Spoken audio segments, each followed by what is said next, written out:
But enough about that, because guys, guess what? It's time. The clock is right. Guys, two very good friends of mine actually. I asked them if they wanted to come on a stream. They said yes. I'm overjoyed by it because they are from the south of Sweden. So if they have a funny accent, that's just how they talk down there. But nonetheless, these are two great human beings, two well-respected players in the Disney Swedish Lorcana community. Ladies and gentlemen, let's give it up for Combat Clue, Samir and Johan from MKF! There they are, Johan and Samir. Welcome to the show. How are you, my friends? I'm good. How about you, Johan? I am doing fine. Why just fine? Hey, Johan is doing fine. I'm doing excellently fine. That is amazing to hear. Amazing to hear. We're just gonna see if we can fix this type of situation right here. Yes, we could. There we go. Guys, I'm so happy to see you here. I'm gonna ask again. How are you guys? Samir, how are you? I'm super good. Thank you for having us. No problems at And all. I said, how are you doing, Johan? And Johan is doing fine. Fine. So fun actually to have you both. You live both... Samir, you live in MALMÖ? If I don't misremember. Johan, That is correct. you don't live in Malmö, right? You live a little bit... I don't live in Malmö. I live in a small town, like 25 minutes by car from Malmö. Yeah, that's right. But it's from the south of Sweden nonetheless. So, the important question. Yes. Is it Rögle or is it Malmö Redhawks? For me, I actually don't watch hockey at all. But I would say if I had to choose, I would choose Red Hawks because they isn't like the Chicago team in the NHL also called Red Hawks? Yeah, Blackhawks, they're called. Blackhawks. Blackhawks. Chicago Blackhawks. So I use... No, but I the used people to play- who like Rögle is from the northern part of Skåne. Yeah, that's right. But it's always a sensitive question when it comes to that. Which team is the best one? There's only one football team, and that's Malmö FF or Helsingborg. But since you're both close to Malmö, that's true too. But I guess Malmö FF, right? Isn't Trelleborg doing decent? Actually, No, I don't know. Really. Okay. Nope. But They didn't make so. enough about sports. We're here, of course, to talk about TCG and gaming all in general. I have prepared a lot of questions here for you. So I just want to ask, are you ready? I am. You are? Answer questions? Yes. And of course, are you guys there at home ready? Because here we go with the first question. And first and foremost, I think we're going to switch between both of you here. So I'm going to start asking you one first. Tell us about yourself. Who are you? My name is Johan. I'm a young entrepreneur. No, I am a middle-aged man from Skurup, Sweden. I play TCGs, mostly Disney Lorcana. I am an electrician by day and a card slinger by night. I'm also known as the two-time back-to-back here in Malmö.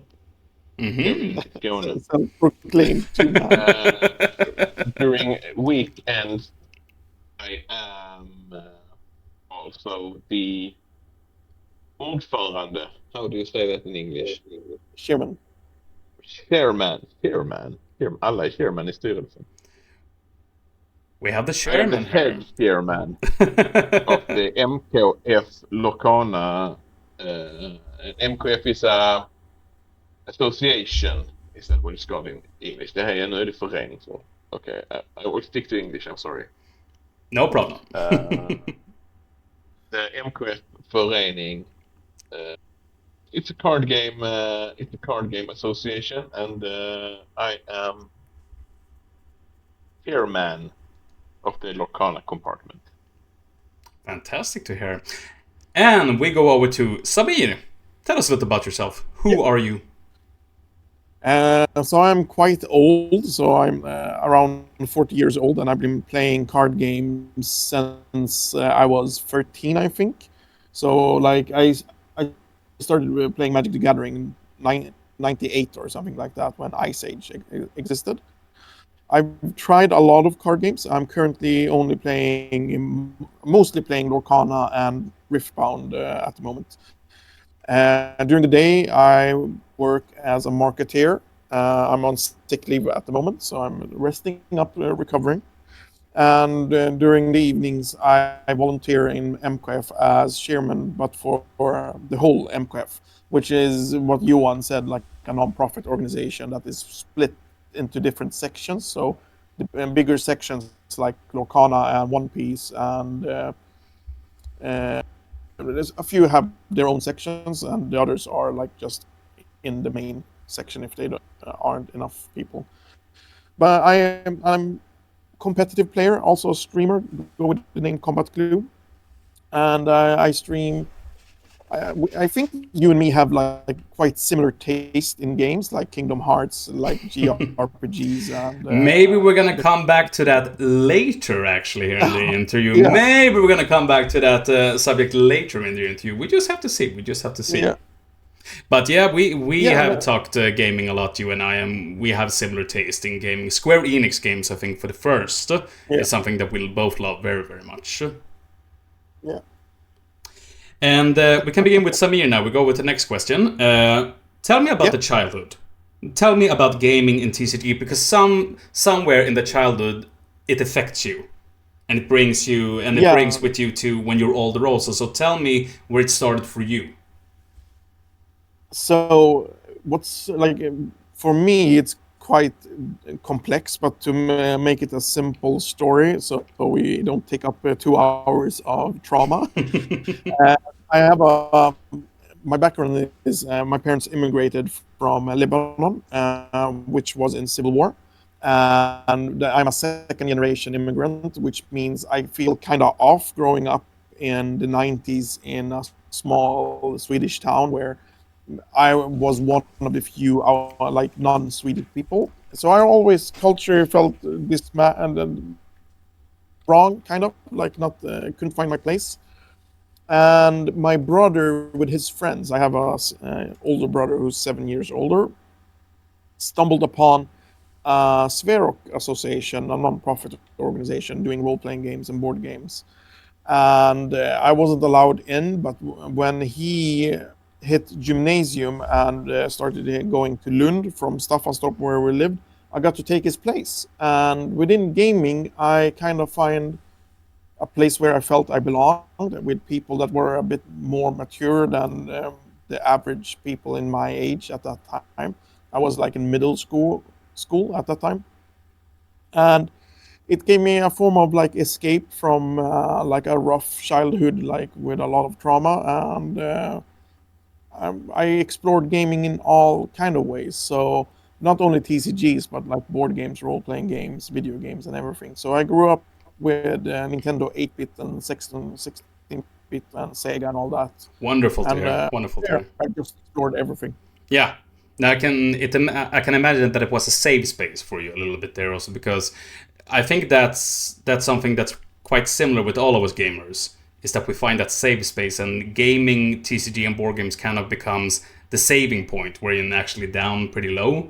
You always find yourself back because there's such a huge community behind it also, with people that are so friendly and just letting you in all the time and stuff like that.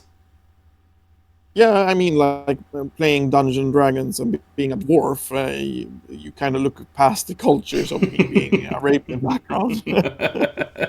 I felt included, so yeah. If we go over to Johan then, tell us a little about your childhood and how did gaming and TCG affect you until, I mean, you're the chairman right now, for the Lorcana section at least. I'm the chairman. Exactly. Yes. So how did gaming affect you? I am born in the very early 90s. I grew up with video games. I got a Super Nintendo when I was a child, and later a PS2. Wonderful. Playing a lot of games all the time. When I went to högstadiet, what is it, middle school, Yep. I started playing World of Warcraft like everyone else. And then I just kept playing games my whole life. And as a part, being a 90s kid growing up, Pokemon card was a big part of your childhood. I never played the Pokemon TCG, but I played the Game Boy game, the Pokemon TCG Game Boy game. Then, of course, I have to ask the most And important question. Which was the first mhm. version of Pokemon that you owned? Blue, red, or yellow? uh, I think it was blue, Oh, that's and I picked interesting. That's interesting. Venusaur as my starter. Oh, a Venusaur as your starter also. Oh, Yep, very and then my nice. sister deleted my save. Oh, Yep, oh. that's also quite. The, I also had quite a traumatic upbringing, as you can hear. I can Yep, agree with that. That is trauma deluxe, I have to say. yep, When a yep. deleted save file goes by. And then I didn't really play card games until Hearthstone released, which is yeah, everyone probably knows this, but it's the Blizzard's online TCG. Mm-hmm. And then me and okay, so now we're past childhood. You can continue. Continue on with the Continue. Hearthstone also as well. I mean, it's very interesting. Yeah, I just played Hearthstone for a couple of sets, and when I played the Witcher game, I only played Went. what is it called, Gwent? Yes. It's called Gwen. Yeah. I never finished the I'm story the actually first playing time I Witcher played it. 3 right now. Actually, out in the living room, and I'm only Okay. playing Gwent because I love the game. I Yeah, love Gwent. I did the same thing. So the Yeah, first playthrough or whatever it's called, I never finished the game. I just collected all the cards. yeah, me too. I always do the side quest first and collect everything. Then I finish the game. So I'm overpowered, so I can just go through everything. And but we can continue on with the next question, and we can start with you again here, Johan. Yep. So, in your opinion, what makes a physical card game still so interesting in a digitalized civilization? Let's say it like that. I mean, you first played TCG with Hearthstone, for example, but I mean, TCG games like Pokemon cards, have existed since the '90s even, and Magic the Gathering, Yu-Gi-Oh, everything like that. So, what is your opinion of it today? How you mean how like a physical card game can survive in this digital era? Like, Yeah, how it can still be interesting. I mean, if you look at yeah, Pokemon, for because example. we're all humans and we crave social interaction. I think we Mhm. are inherently social beings, and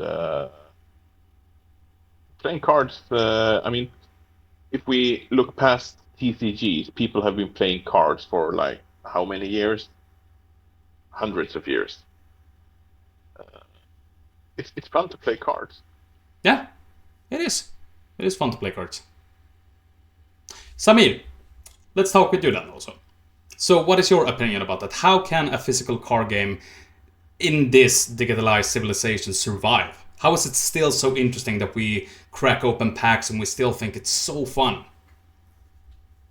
So I would say, first of all, like the whole owning something physical is a huge part, and building an economy around TCG.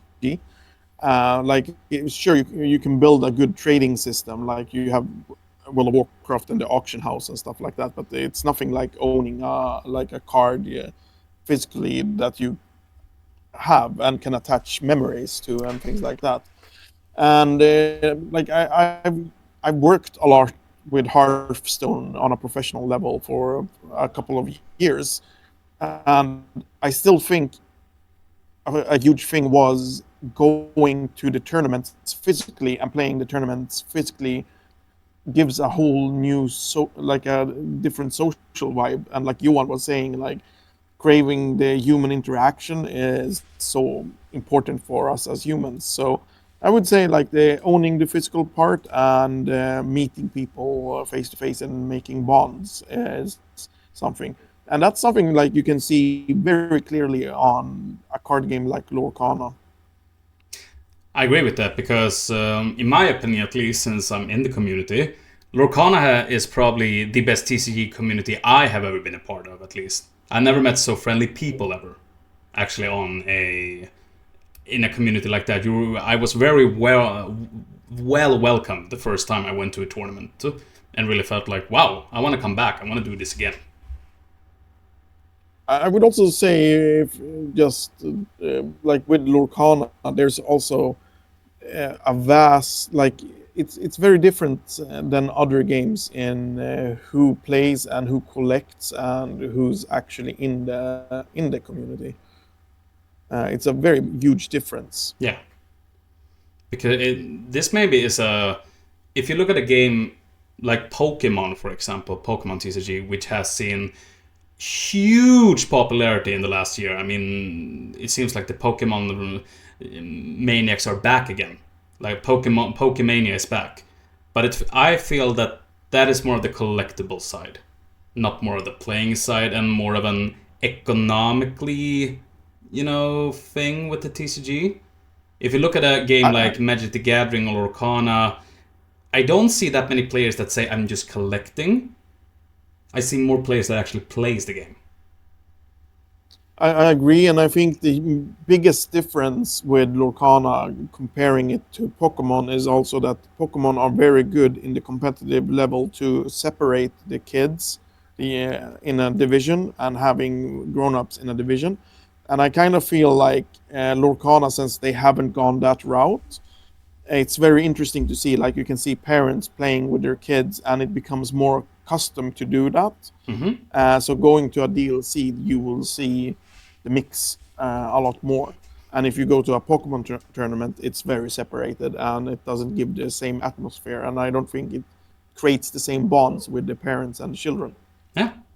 And because we have kids that have actually went pretty far in Lorcana tournaments. Actually, we have someone who beat, DKP there also in a very big tournament, and that was huge. Beat the world champion just like that. And what was he? 13 years old, stuff like that. I don't even know if he was even younger, but yeah, it's interesting to see. Yeah, it's very amazing to see someone that goes that far. But now let's talk the reason almost why we're here, and that is MKF, or Malmös Kortspelsförening, if I pronounce that correct. Yeah. So, how did you two, we'll begin with you, Samir. How did you become involved in it? So I'm actually one of the founders of the association, which is around 10 years old. And it was basically, I was playing Magic with my neighbor, and she had a TCG association, and it wasn't active, but we converted that into what MKF is today. And we started an association. And basically what we wanted to do was, at that time, it was only Magic the Gathering that we were playing. We wanted to focus to make it more available for more people, and especially the youth, because Magic is like TCGs can be expensive if you want to compete and things like that. So by creating an association, we got cheaper cards and we could buy. We got sponsored from stores with like discounts and stuff like that. So all our members has like 10% discount at the local store, and we also got, like, doing events. We got a cut from that, and we could buy cards, and we could narrow it down and make it easier to spread, like commons and uncommons and some rares and stuff like that. So it was basically to make it more available for the community in Malmö. Oh. And Johan, tell us, how did you find MKF, and how did you become so involved in it now that you're the chairman of Lorcana section? So it wasn't last year, but 2024. Me and my family usually go to every year GothCon. Mm-hmm. It's a gaming convention in Gothenburg every Easter, and also play a lot of, or I used to play, I should say, a lot of tabletop RPGs. So we go there, play tabletop RPGs and play board games and stuff. And then in our local game store had like a booth there, and a couple of guys from MQF was there demoing Lorcana. And me and my wife, we had tried Lorcana one time before in Halmstad during their release event, and we thought Lorcana was a lot of fun. So I think we bought like a starter deck each or something, and then we started going on the. We usually play on Wednesdays in Malmö, not the MQF. We play on Sundays, but our local game store has their Lorcana night on Wednesdays. Play or take it, we can say their name. And yeah, we started going there. Did my first set champs and went up against Samir. And then the board at that time was, some of the people had stopped playing, some of the people weren't as active, some people didn't want to be a part of the board. So I became a part of the board. I became, I don't know what to say more. I became a part of the board, and then the guy who was chairman playing, so I just took his place. That sounds amazing. So you just fell in love with Lorcana like that. It just clicked. Yeah. Which was the first set that you jumped into? I would say the set. Yeah, the first set. Which set did you jump into? So it was the official release in Sweden. So it was set 3. It was set 3. Okay. Yes. Into the Inklands. Into the Inklands. Yes. Yep. Because I actually also started in 2024, but I jumped in on Shimmering Skies. That was my first set that I actually jumped into. Set 6, right? Oh, set 5 is Shimmering Skies. 6 okay. is Asteroid Sea. So that was actually my first. That was my first exposure to Lorcana when I bought that. Okay, so this was in the autumn then. Yeah, exactly. So it's like in August, late August, I think it was something like that. Yeah. So you can start, Johan. Tell us about a normal game night there, at MQF. What do you do? What can people do in general? So we can talk about our normal Sundays. And it's, I would say, 10 to 20 people coming in. We pay a small price of 20 crowns to be a part of the tournament. And we play 3 Swiss games. Mm-hmm. And that's pretty much it. But do you always have Swiss games every Sunday? Not every Sunday, because sometimes if it's a pre-release week, we do a pre-release event. Sometimes we've had like smaller tournaments, and we also host set champs for Play of Take It in Lund. So this is what we do, and we do all this at Spelens Hus in Malmö. Sometimes we have fika. Yes, we always have fika. Sweden, you gotta have Swedish fika while you're playing.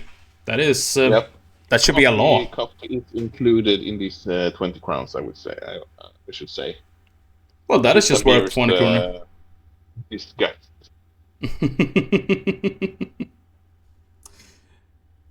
So, let's go to Samir. Samir has been involved in Spencer a lot more than I have been, so he can answer these questions better than I can. Let's go over to Samir then.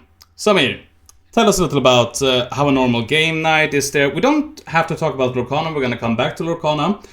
But let's just talk about Lorcana, let's just talk about the normal game night in general. What can you do there? And also, how can new players found you guys? So it's quite interesting because I would also add, like, one thing we do that I think might be very unique is depending on how many signups we have. So for every 3 signups we add a booster into a prize pool, and to make it more accessible for everyone, and we do it like this: that say we are 12 people, so we add 4 boosters, and then we open the boosters, and then we add also the league kit promos that the players get to choose from. So if you're ranked first, you get to choose first, and then it goes down. And normally we add like something extra for kids. So the best kids or every kid gets like a promo from the last kit or from events we have hosted before. So we try to make it like valuable for everyone that comes, and that a lot of new people that comes might not have, like, they come with a starter deck, so they get like 20 new common cards that can help them and so on. So, and also like what we normally do is we pinpoint and try to see, like, is there a problem for that we can solve by adding something from our side, and we try to do that. But how can people, so to say, find you guys then? Or how can they even be involved in MQF also? So we're lucky that Malmö City has a good system. So first of all, since we're registered in Malmö City as a non-profit organization, we get listed on activity sites that they have. So if you go in, like, it's something called Kul i Malmö, Fun in Malmö. It's a site where you can go in and check like what happens every day of the week in Malmö. And we're listed among that because we're part of that organization. Spelens Hus has a calendar and they do posts, and we also push in our Discords, the Inkrealm Discord, and we have a Facebook group. So something we were very good with at the start of Lorcana was create a Swedish Facebook group, where we, instead of making it private, so if we made an event in the group and someone went there, it would automatically show, because if you're private, then it doesn't show to people that you're going. So by having that, a lot of parents started to see, like, that parent is going to this. And then all of a sudden we had a lot of parents coming in, and they're bringing their kids. And now a lot of parents come, not a lot, but a few parents comes, and they park their kids with us, and then comes 3 hours later to pick them up. And it worked great. That is wonderful. So a lot of channels we're using. So, but then again, which games can you find there, like except for Lorcana? Oh, so a normal week at Spelens, I'll run it through quite quickly. Monday is role-playing games with our Rollspelssällskapet. Tuesday is miniature games and war games with MALMÖ Figurspelsförening, like Warhammer and so on. Wednesdays is MALMÖ Brädspelsförening, which is board games. Thursdays is MQF with One Piece, Star Wars, and sometimes Riftbound. Fridays is MQF again, with Magic the Gathering Gentry, which is a cheaper format. The other Friday is also role-playing games with Rollspelssällskapet, where they have extra sessions. Saturdays is normal open day, but it gets booked for events, so set champs and similar events for other organizations. Yeah, like Malmö Brädspels Association normally does, like, once a month they do a family meetup in the venue. And Sundays is in early mornings, it's Harry Potter LARPing association that does, like, the market in Diagon's Alley in Harry Potter. They actually do a Diagon's Alley, but their version in Malmö in one of the alleys. But wow, between the different markets, they meet up and plan and make costumes and stuff here. That is awesome. Harry Potter LARPs, where you don't go to what's it called, Hogwarts. You go to another school that is in Sweden, so it's the same world but fan made. But it's the Nordic, the Swedish school. Yeah, Nordvind, I think it's called, or something like that. And then on from 12 and forward is Card Game Association with Lorcana and other games. So that's a normal week at Spellens Hus. That's a normal weekend. I noticed no Pokemon there. No, so we used to have a Pokemon Association that was in tied into MQF, but they grew so much, so they're doing their own thing, and they're at a local store. But we're looking into restarting another subsection because we have so many that still comes here and ask for Pokemon, even if we try to send them over. That's very nice as well, because I was a little shocked, like, no Pokemon? Really? That should be pretty big in Malmö, at least, I think. Yeah, a little too big. Yeah. Papa Bamsunte, thank you so much for the follow. You will be in my heart. Remember that. We are still live here with the interview with MKF, Samir, and Johan. And we are going to continue here. So, Samir, we can continue with you. What is the future for MKF? What are we going to see more in the future? Any upcoming events or tournaments that we can keep our eyes on? Stuff like that? World domination. No. World domination. What we all pink in the brain is what my mind goes to. No, but so one thing the main board is looking into is doing like a Malmö game week, but instead of all the games we have at Malmö Game Week, just card games. So that's one thing MKF as the main board is looking to do. Otherwise, we are working on a Discord server, which is a Nordic TCG server for not only one game, but all the different games. So we're looking forward for the PAL World release for their card game, and we're looking forward to the Cyberpunk release for their card game. Oh, the Cyberpunk one. That sounds very exciting, in my opinion. I have not actually yet to play Cyberpunk that much because I didn't have a great experience with the release of Cyberpunk, but I love the art style of Cyberpunk. I really enjoyed that. And Johan, let's talk about the future for Lorcana then at MKF. For Lorcana? Yes. I want to, so for Lorcana in MKF, so the thing that is filling my mind at the moment is an event we're planning with some awesome people from Ireland. The Isle of Quest guys. I don't know if you know them.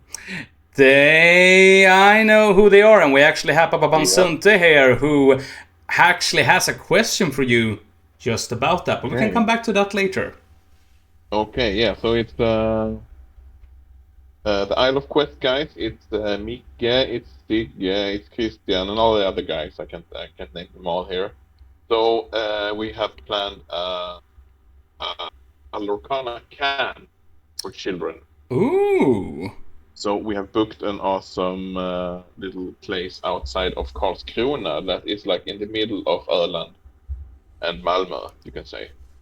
So we have booked a weekend there this spring, and we're gonna bring the kids from our association and their association, and we're just gonna have some awesome camp time and play Lorcana and do Lorcana stuff. Very good initiative, I have to say. That is a very good idea. Because unfortunately, at the moment, this is only for people in our association and in the Öland association. But if things go well, we might do like for the whole country next year. Who knows? Hopefully we can do one. 2028 Jamboree. Exactly, but I hope that we really could do one for the whole country, because that would be really nice. Because we need more kids to play Lorcana, actually. We need more kids. We need more great junior Luminaires to begin.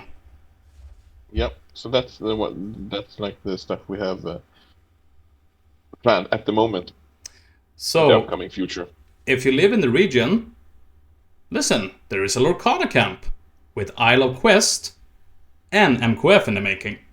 So make sure to stay tuned for that information, guys, because you don't want to miss that out.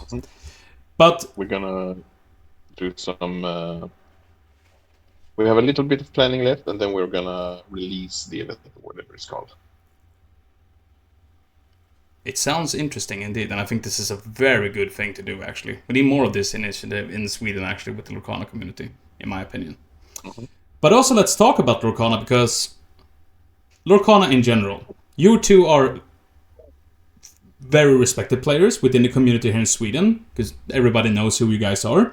But we'll begin with you, Johan. What was the first impression of the game, and what makes Lorcana different of other TCG games that you have played?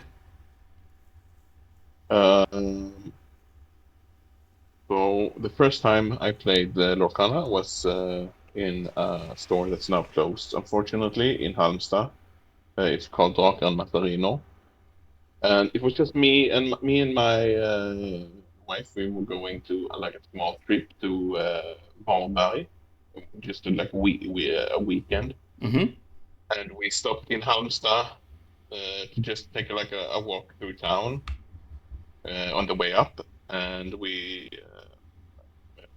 my wife's uncle lived in Halmstad for a while, and so he had told us about this store. So we went in there to just look and maybe play a board game or something, and they had like a Lorcana release event.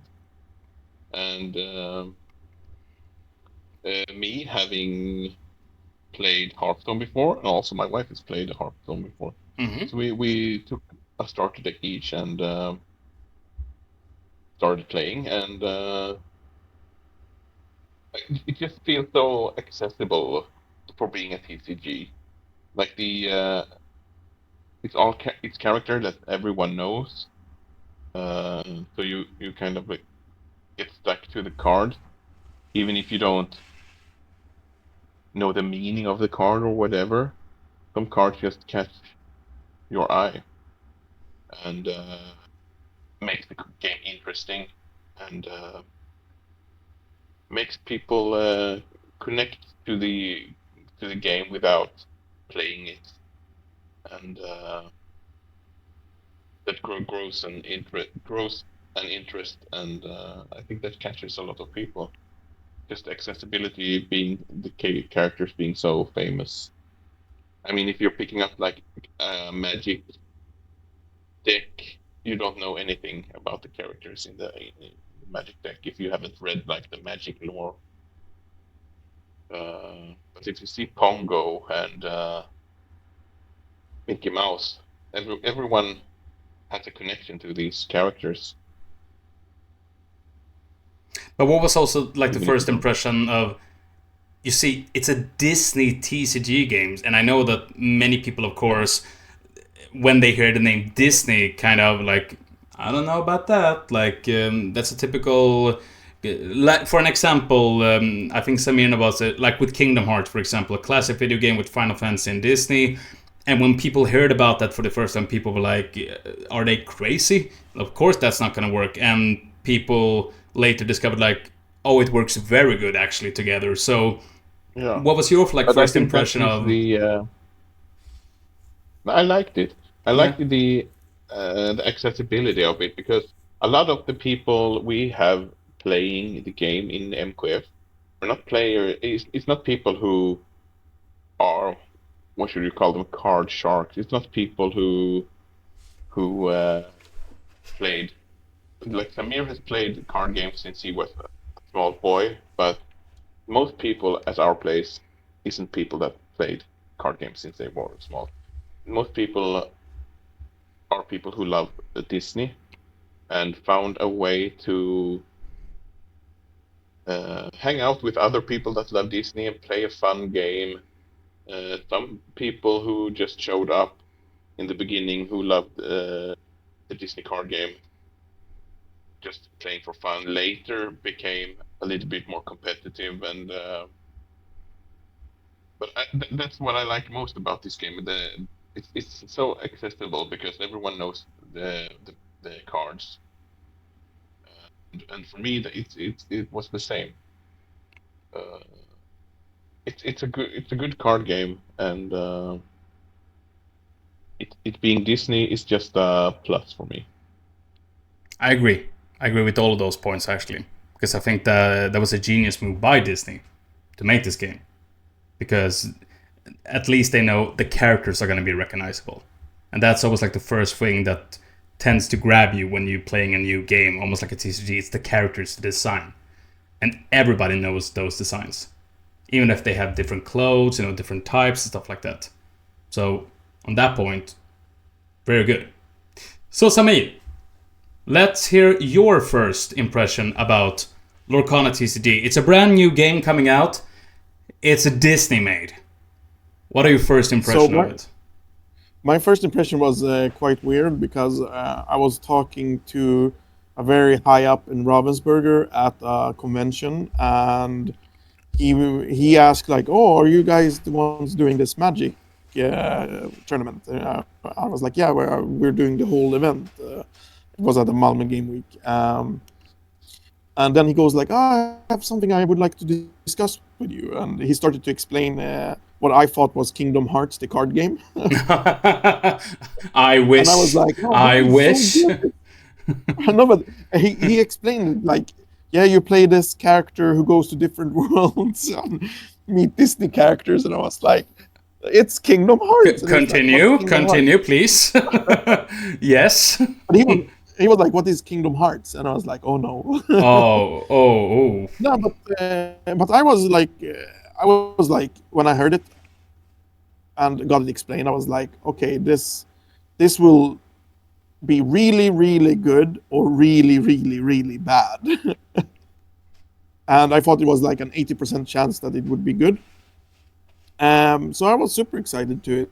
I thought like the possibilities are endless. Like, with some of the IPs and crossovers and all, like if you go deep into it, like somewhere Disney owns Ghibli Studio, does that mean that in the future we will have Totoro in the game? Who knows? Who knows? So I was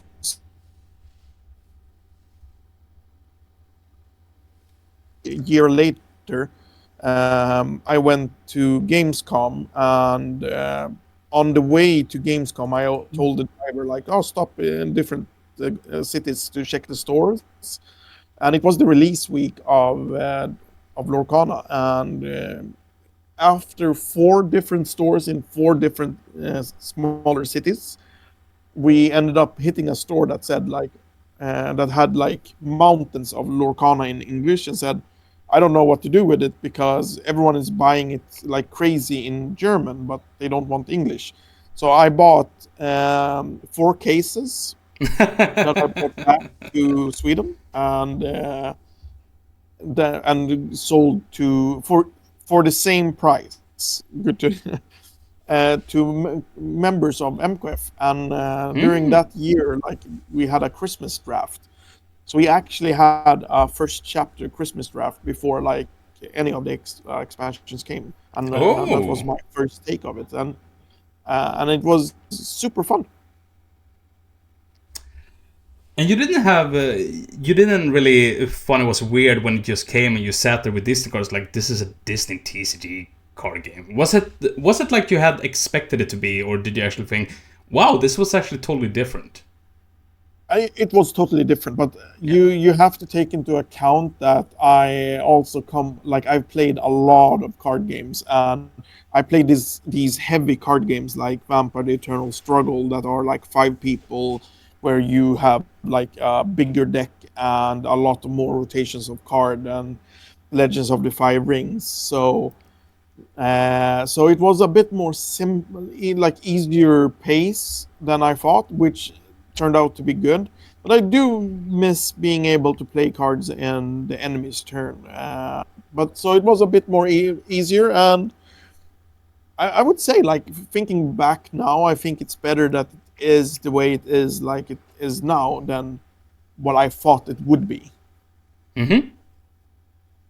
And so you were actually on the very first set, the first chapter. How do you feel like Lorcana has evolved? Like when Rise of the Floodborn came, or Into the Inklands, did you feel like they have found their shtick now? They locations are coming into it also. There are lots of more new songs coming in. The Floodborn's character came in. Bucky was there in the beginning, and then they nerfed him. Thank God they nerfed him. But for me, when I look back into Lorcana, it feels like it was at Shimmering Skies where I felt that Lorcana really found its way and did a great push, and okay, now they have found itself. Because in the beginning, even though you have released like 4 sets, it's pretty new still. But I found like okay, now we have a scene for it at least. Now we can begin, having a lots of tournaments, etc., etc. Do you feel the same way, or? Yeah, so I would say like the first you could like I remember saying this to people like, oh, there needs to be more cards.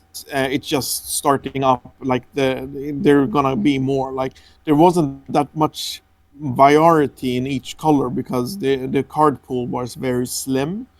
And when location came, I think location came like third expansion or fourth expansion. Inklands was the first time location came. Yeah, and I know that when that came, I was like, I didn't like the concept of locations. Like I liked that. I liked the concept of locations, but I didn't like how they made it. That you had to move in and out. I would more like to see them as enchantments in Magic, where like you play a location and you alter the playing rules a little instead. But I still now and then feel like there's a few functions that is needed to come, like stuff like evasive and stuff like that. Like there needs to come a bit more because I think there came a few cards that made it look like, oh, now there's gonna be something that works from the discard pile or banished pile. You can play a graveyard deck, like those concepts that exist in other card games, but it never really happened. I would say like the best example of it is, let me bring up a card that I actually have next to me. It's one of my favorite cards, but it never blew up. This little guy. Robin Hood, Sharpshooter. That was a early great card. Love that. Oh. There we have you one as well. Let me see. We're gonna come back to the guys, so we're gonna answer these questions first here. Then I want you to show all of those beautiful cards that you have there also. So continue, Samir.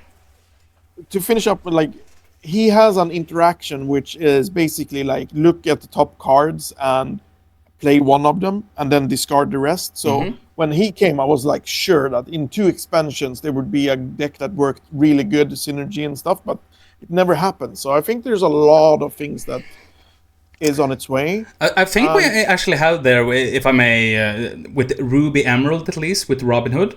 That was a pretty good deck, in my opinion. Because but I mean like a real, like not only one color, but a real more of it. More interactions. Oh, you wanted more interactions with the characters. You didn't only want the Robin Hood. You wanted more.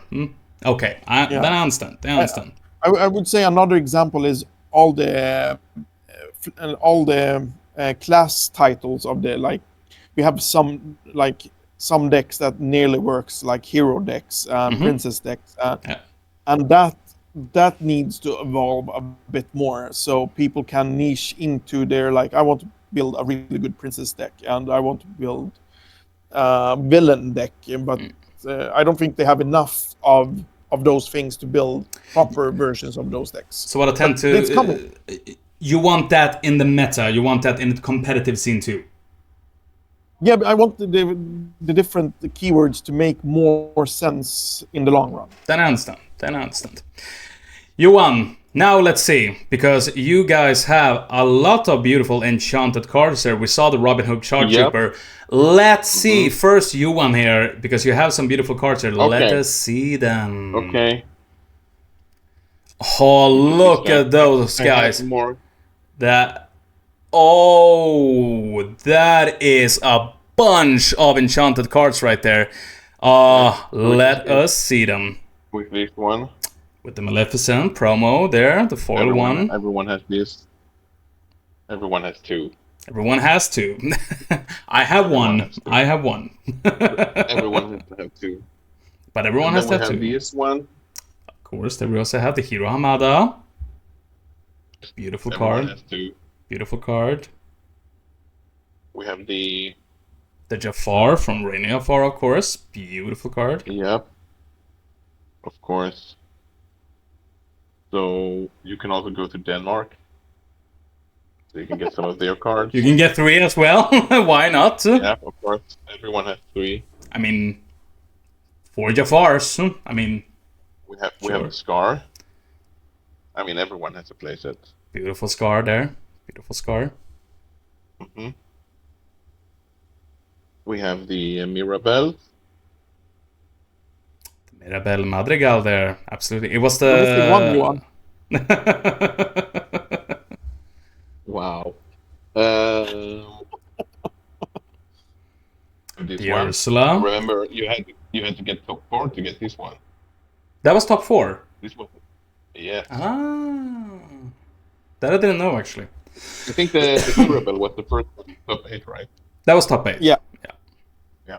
Stitch Rockstar, absolutely. One of the most sought after promo that you can get in foil. Probably the most sought And after. then we have now. some cards we have drawn here.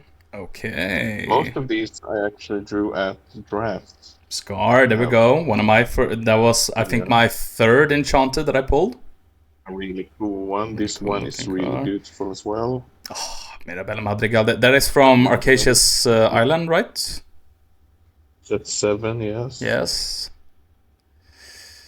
The Mad Hatter as well, also. Also from Arcacia's, right? Yeah. This one I pulled actually in Gothenburg on the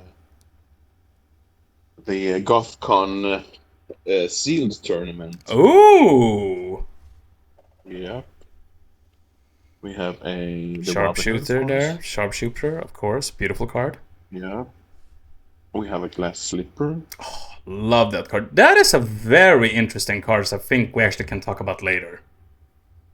I think it's pretty bad, man. We have a... Here comes the location, Enchanted Surprise. Is that the one your stepdaughter won in a child tournament? No, she drew this one at Spencer's, though. Okay. Because I know we had a few of those enchanted as prizes for kids. That's probably right. That was all my enchanted cards. Oh, no, I have more. You have more. We can take them. We can take them another time. Let's go to Samir then. Samir, show us what you got here. So first of all, I have some non-enchanted, but still quite interesting. Oh, So this was handed out at Toy Fair in Japan, and I was in Japan a few weeks after the Toy Fair and picked up a few. That is a very sought after card. And one of my favorite cards. Yep. Got at a DLC side event. Probably back in the day was probably one of the most sought after cards that Rapunzel won, because that was a crazy high price card. She gets reprinted, I think. Might go down a little bit. Reprinted. Might go down a little bit, yeah. Do you hear me? Yes, I hear you. I just said it might go down a little bit in price. Oh, it might go down. I thought you said Mike is down. No. It's my terrible English. So this is not all my enchanted from set champs, but most of them. Yeah. Lot of beautiful there. Look at them. Yeah, the Ursula's there. Actually at least one of each from 1 to 9.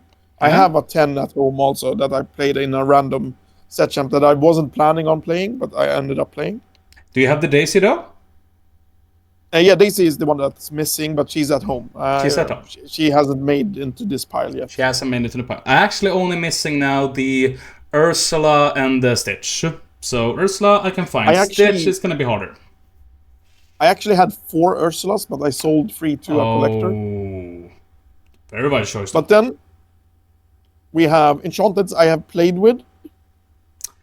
Probably one of the best song cards ever made, done along Kim Su's. Beautiful card there of Jafar. That's from first chapter, right? Third. No, that's the third. Yeah. There it's Inklands. Okay, so here's the more interesting then. It's the beautiful Cinderella there. 2 of them even. The Queen. Beautiful card. Sharpshooter. Show me more. Amazing good card. One of the best good-looking enchanted cards you can find on the market, in my opinion, Into the Unknown. This actually had a story.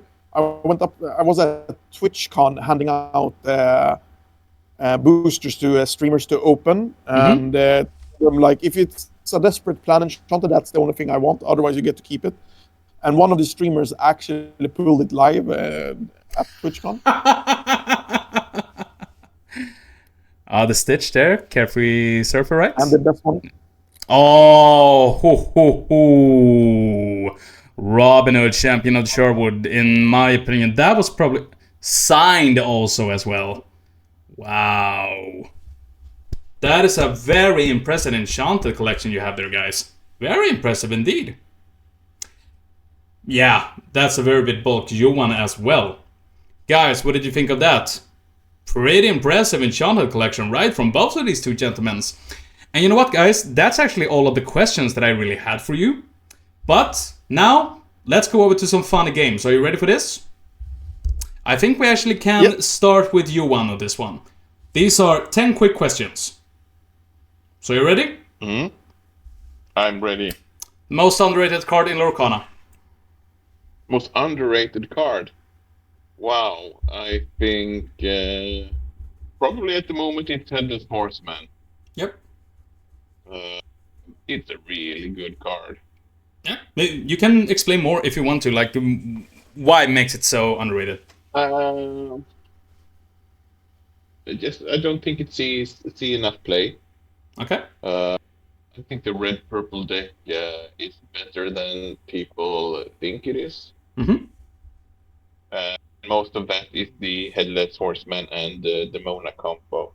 Dropping a Headless Horseman on 5, removing a genie or something, and then dropping down a Demona, and then your 1-drops can trade into pretty much anything. Okay. Yeah, I like that idea. I think the Headless Horseman is actually up there at least with one of the most underrated cards right now. It's a very good effective card in my opinion. So, Samir, the same question to you. The most underrated card in Lorcana right now. Just the first one that takes every time. The first one that pops up is actually the new one that was spoiled yesterday by our Finnish content creator. Yes. I think that's... I saw people write on the different Facebook groups, like, is this worth playing? The item that costs 3 is uninkable, that gives 1 power, and it had another effect also. But I think that's like, when you see it, it feels very underrated, but it feels super strong when you think about it. That it's an item that... Uninkable though. Yeah, but still, it's an item that gives 1 to everything. See, he's thinking it's underrated, but I think it's... You can dodge so much, and you can do so much value trades with it. Yeah. Yep. Lumiere is a really good card as well. Yeah, Lumiere is good, but imagine having an Lumiere that you can't kill. Yeah.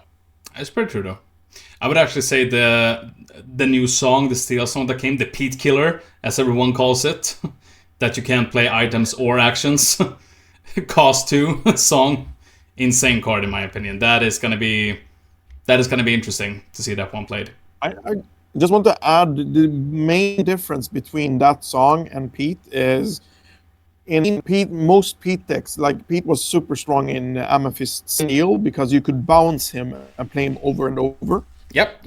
Having us put those into your trash makes it a lot harder to bring back unless you play. I think it's one of the Madrigal girls that brings back songs or something, but... You also have the Max Goo, for example. You can just sing it again, even from the discard as well. So I think it's harder to synergize good with that song compared to Pete. I think it's the best way right now, since we don't have the bounces anymore, and I don't think we are gonna see a lot of bounce in any time soon, since the only one we have left is the elephant. I think Amethyst Steel is gonna play both the song and the Pete. Yeah, I mean the Pete itself, I really haven't seen Pete that much lately in Amethyst Steel decks. I played it myself, and I don't really use Pete. But I think, as you say right now, good when versus like the green-blue decks, you can stop the malicious, mean, and scary combo. yeah, And with this card, you can pretty much just stop the combo for so many turns. Isn't Pete also being less played because the Steel Song is being less played and songs in general? There has been a lack of. I wouldn't say Pete is less played. It's also very good in every deck that plays Strength of Raging Fire. A Pete on 3 to block. Say you're going second, and your opponent plays a 3-drop. Then you can then play your Pete so that to stop their strength and kind of make their strategy invalid or something. Pete is strong, and with this song as well, you can just stop your opponent from playing strength at all. I still feel like he's a valid card. I just meant like before it was so obvious because there was much more to stop. It's you have less things to stop now, and that might be why you have seen him a bit less. Sure. Let's go over to the second question. We begin with you now, Samir. Fallout or Elder Scrolls? Fallout. Fallout. Why? I must say it's very weird because I'm a lot more fantasy than sci-fi, but Fallout feels like since it's post-apocalypse, it feels a bit more fantasy style than sci-fi. I agree with you on all of the aspects there.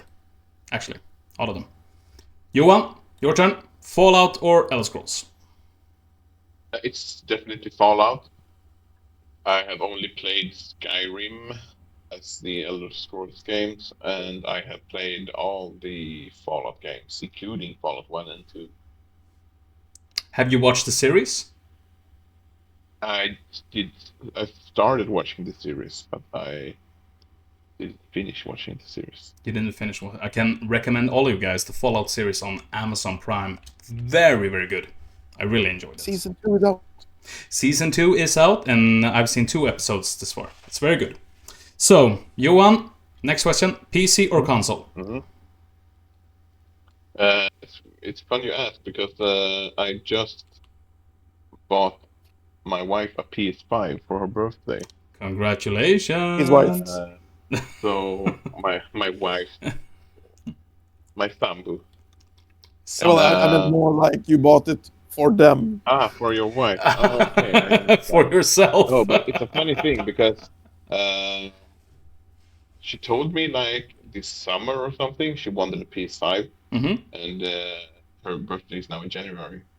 And me and the kids, we went to buy her presents, and we were going around, and I said to them, shouldn't we just buy her a PS5? And the kids were like, yeah, we're gonna buy her a PS5. I have no objections about that. Yeah. And then we went and bought her a PS5, but she hadn't talked about the PS5 for a very long time. Ooh. But I knew she wanted one. And then we went to my sister's place.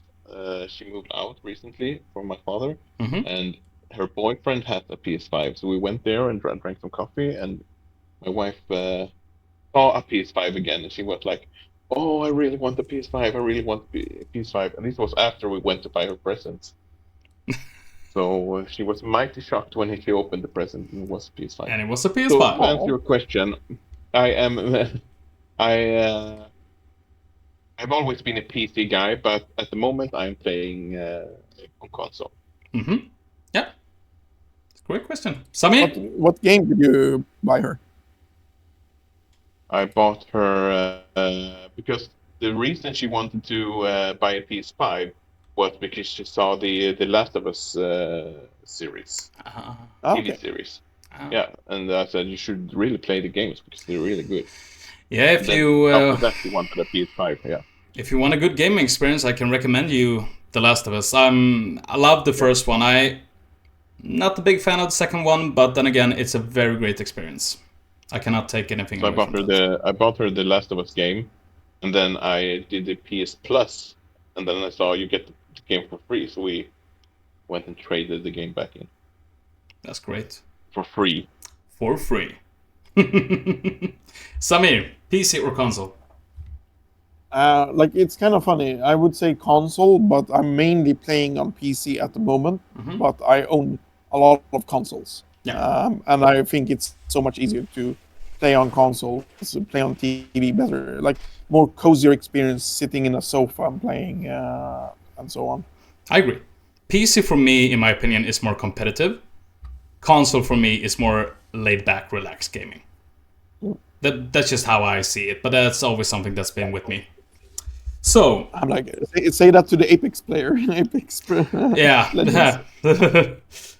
Okay, Samir, next question. Hockey or football? Hockey. Why? It's just I don't like sports at all. It's connected to me growing up.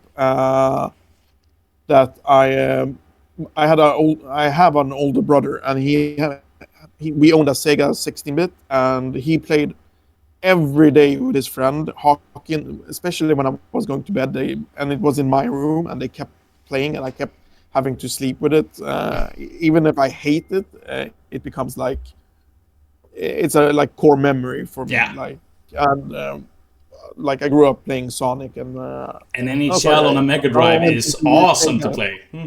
I mean, the NHL games are amazing.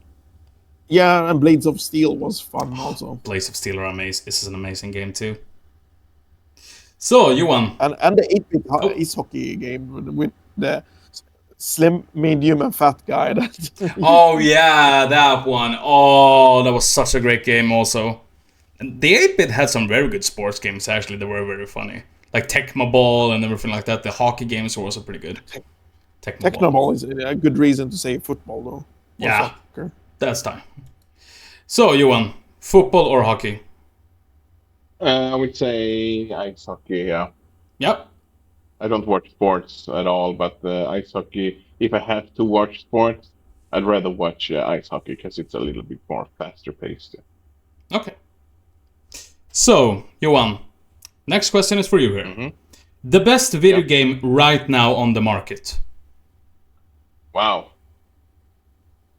I haven't played a lot of video games the last years, so I couldn't really tell you, but I can tell you that at the moment I am playing Death Stranding, and man, I love that game. Yep. It's a cool game. Very cool game indeed. Very different. Yep. Yeah. I must tell you the phone call we had. Like, I saw a scene from Death Stranding 2. I won't spoil it, but that scene made me like want to understand why the fudge is happening. Yeah. So I went to YouTube to check like a lore video for Death Stranding 1. And before I knew it, I was sitting and watching a lore video that was 2 hours long. And after the lore video, I'm still confused. Lore video that was 2 hours. Like, Kojima, why? It's Kojima. It's like with Namura in the Final Fantasy and Kingdom Hearts. You don't know what's going on in his head. It's only something he could understand. Yeah. But Samiran, greatest video game you can find on the market right now? Persona 5. Persona 5. And But it's kind of a hard question because, like, it's the best video game in my opinion. But I would say, like, if you're new to JRPGs, I would say Clear Obscure is easier to get into. But yep. But it's still, like, I think Persona 5 is a masterpiece of its genre. I would agree with you on that. I think, as you said, you mentioned Clear Obscure, and that is probably one of the best games I've ever played in my life. Probably the best game I played in the last 2-3 years, actually. I think Persona 5 was actually up there when I played it, because Persona 5 was great, and it's one of the best RPGs ever made. JRPGs, I would call that. I would say Clear Obscure is more of RPG style type of, with borrowed elements from Persona 5, but with a storytelling that is in masterpiece form, in my opinion. I just want to say, like, I think Clear Obscure is really good, but I think it's overrated. I think, like, music-wise, it's a masterpiece. Story-wise, it's a masterpiece, but art is good, but you can see that it's like, I'm gonna say, like, indie studio, because it could have had a lot of more work. It could, but I think that is also something that brings to the charm of it, to know that this is an indie studio, and I think this should be a lesson to all of the big studios out there to watch and learn something from what a small indie studio can do with storytelling. I have never been so emotional invested in a story like that for an extremely long time. So that's actually very funny. So Yeah, and then a lot of potential. yeah. Yeah, I don't want to spoil what I mean, but yeah. No. I'm not going to spoil anything here. So, start with the next one. Sami, Dune or Avatar? Which Avatar are we talking? Last Airbender? Or No. We're talking James Cameron's here. Oh, dude. Dune. That was an easy. Yeah, that was an easy question right there. Nothing more. I mean, like, Avatar 1 was amazing, but it was because it had such a high production value and it was so fresh when it came. Mm-hmm. The other Avatars are like... I actually think that they just become better and better, in my opinion, the Avatar movies.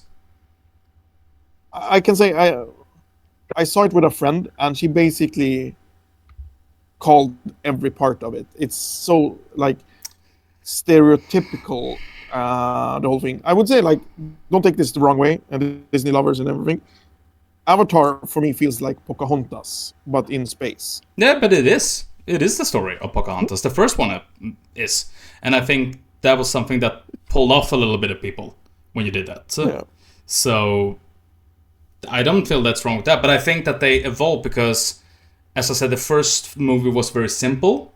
The second one and third one was a little bit more, deep, in my opinion. So that interests me more when a story takes turns and so etc. When it's kind of complicated, in my opinion. So, Johan, we can ask you the same thing. Dune or Avatar? I haven't seen any of them. Haven't seen any of them? No? What is movies? What is movies? Then we leave that check for Johan. Okay. You need to see Dune, though. Dune is a very good movie. What? Very good movie. You should see the Dune movies. Very good movies. He froze. He froze. Okay, Johan. Next question. Commentate or judge at a TCG event?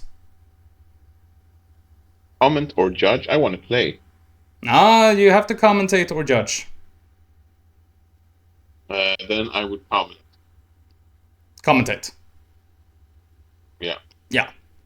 There's something that you just love to explain the game, or is it something else? Why no judge? No, I told you I want to play the game, but judging just seems boring to me.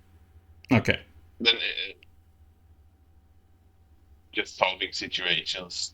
Then I'd rather watch the games and talk about the games with someone funny like you. Sami, judge or comment? I would also say comment, because I would get, like, I get bored judging because there's so few judge calls, mostly in Lorcana, because most people understand the game very, very good, and there aren't that complicated interactions like there is in other games. So I would definitely get bored. So to commentate more. Comment. Yeah. Okay, next one. I think this is a pretty easy one for you, at least, to answer, Samir. Pokemon or Riftbound? Riftbound. Riftbound, yeah. I can not imagine how that answer could end up there. Johan, we can ask you the same question. Pokemon or Riftbound? I have no relationship to Riftbound at all, and Pokemon, I have played the Game Boy game, so that's everything. So I guess it has to be Pokemon here. But the TCGs, if it's the TCGs only, then it's a pass. This one as well. Yeah. But at least you have some kind of nostalgia connection to the Pokemon games, at least. So, yeah. I mean, Riftbound is a kind of a new TCG, so you have to have been there, I think, for the beginning to actually enjoy that also. I haven't played League of Legends either, like a couple of games. I played Dota. Yeah. before it was Dota when it was a Warcraft mod, but so I have no relationship to League of Legends either. No, I agree. I have never played League of Legends even once. I haven't even watched that series. What's it called? Arcane? Okay. Arcane. I never watched that either, actually, but I heard it's pretty good. So I will try to watch it. But Samir, let's stick around a little bit with Riftbound, because there's one thing I actually forgot to talk to you about, and that is something called Team Nordic.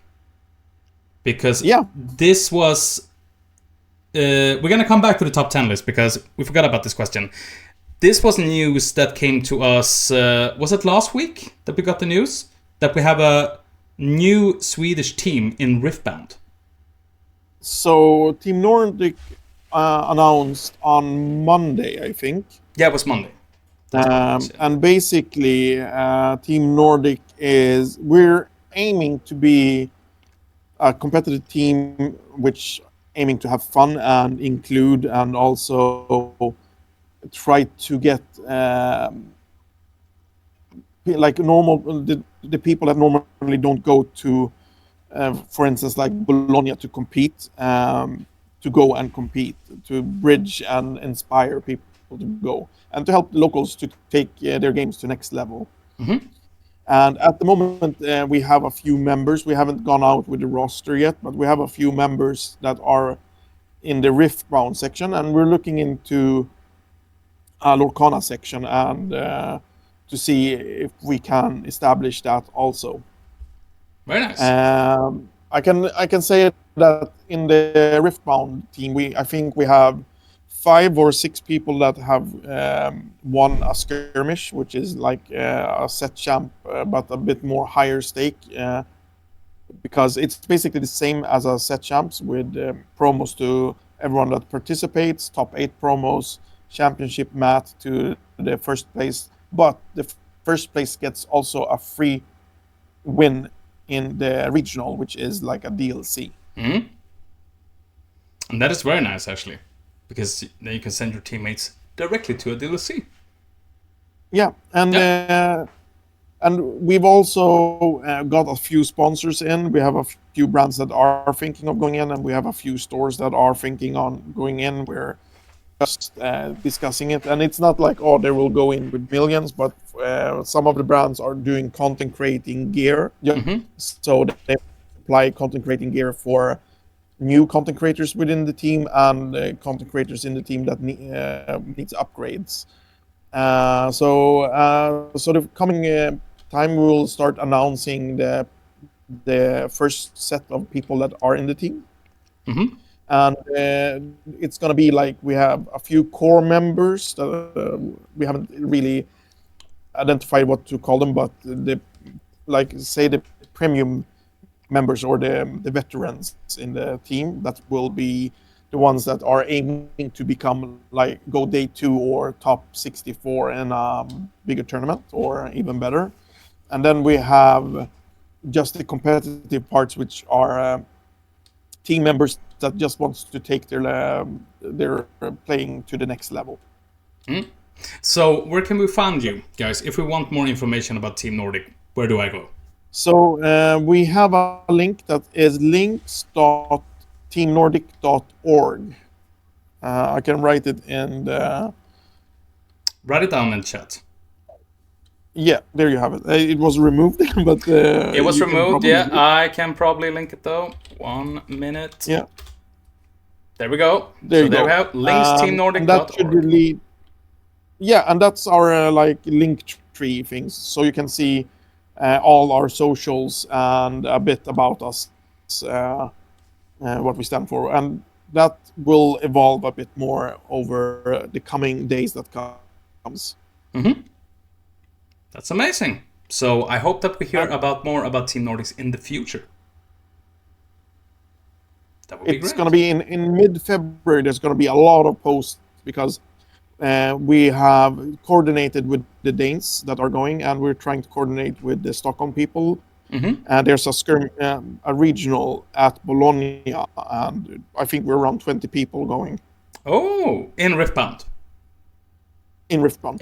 And then in March, I hope that we can announce a few members that are in the Lorcana section for Ghent. So we can do the same, but for Ghent. Fantastic.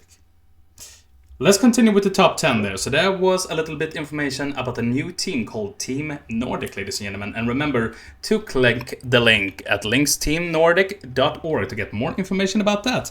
And also on social media, so I can recommend Instagram is a very good one if you want more information about that. So, next question here, number 9. Samir, favorite food to eat before tournament? Like the same day or like the day before? Favorite food to eat before the tournament? So during tournaments, I play a lot of aggro style, so I have a lot of snack breaks. So I normally have protein bars, nuts, and stuff like that. So that's the food I tend to eat because at the last, I was at a skirmish on a Friday, and we went I went undefeated in the Swiss, and then I ate like a sausage, like a pulse. We were in Denmark. I ate like a sausage, and I ate like a pizza slice, and I went into a food coma. So I just I asked for draws because I couldn't focus, and people wanted to draw because they feared my deck. So I went into the top 8 as first place, even if I drew. And then I lost the first match in top 8 because I was so I couldn't concentrate. That's what you get for eating pulsa or pizza. Yeah, the day after I stuck to protein bars and I went first place. Fantastic. Johan, your turn. Favorite food to eat before a tournament? Before a tournament, I would say. So this is breakfast. So I would say I would probably buy some chicken. Okay. Or maybe like leftovers from the day before. Taco. Oh, that's a nice one. A little spicy to begin the day with the tournament. Yeah. Yep. Some filling food. So you want to be fill up with energy. Filled up with energy, not hungry, and then you can fill up with fruits and stuff during the day, vegetables. That's great. Is it important to think about what you? Is it important to think about what you're eating when you play in the tournament you won? Probably. Yeah. I mean, we're high-performing athletes, aren't we? Yeah, I think we are. I mean, come on, just look at us. Look at us. Okay. No, I think it's important because you don't want to get a headache or something. No, and that is something that is quite common when you play TCG games all game. You get a headache. It's warm. Yeah. You have to drink a lot of water. You're thinking all day. Yeah, overdosing on caffeine. Yeah, and of course you have to keep those emotions in check also. Not to get that angry, let the emotions take over yourself. Don't show fear, don't show sadness, don't show nothing. Don't let them get that hand, boy. Keep a straight face with a stomach full of chicken. That's how you play it. Good, my man. So you won. The last question here. Collect cards or play cards? Play cards, of course. Yeah. I'm not too much into collecting cards if I'm not going to play them. Yeah. And Samir, you get the same question. Collect cards or play the cards? Hear me out. Play cards, but blinging your deck. Yeah, I can. Yeah, I can. I can understand that. I mean, I used to play with 4 enchanted Jafars in my Jafar deck. That's pretty cool. That's pretty cool. I mean, do you get intimidated when someone plays an enchanted card, even though it's the same card? If they play if they play fully pimped out deck and they're a good player, yeah, then it might be a little bit intimidating. A little bit. But let's say they're playing out an enchanted Dumbo, just because you get intimidated by it, because some players do. Some people get intimidated by enchanted because they think oh, this is a serious player.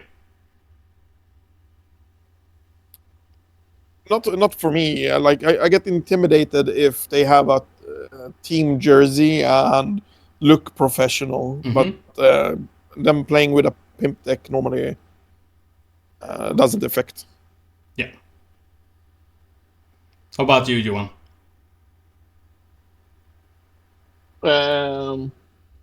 Yeah, as I said, if they come with a fully pimped out deck, every card they drop is enchanted. Mm-hmm. You know that's a guy who either has too much money or is very serious about their gaming. Which is understandable. And I think I'm more with that, if they show up and they have a team jersey on them, then I get a little bit like, okay, this is someone that takes the game very seriously, it's time to get my meme face on. But if it's someone who just plays the enchanted cards in there, I'm like, okay, nice for you. You got some bling in your deck. And that was the 10 quick questions. But now, let's go into the next game. This is a de-ban card game. So I'm going to give you a card. If it's a ban, then let's put it on the ban list. If it's not, then let it go. It can just go out there. So I'm going to give you it at once, and then you can say ban or no ban. Yes, Hades Infernal Schemer. No, let's keep this unbanned. Unbanned? Samir? Unbanned, because I think it's important to have denials in a game. Okay. Dumbo, Ninth Wonder of the Universe.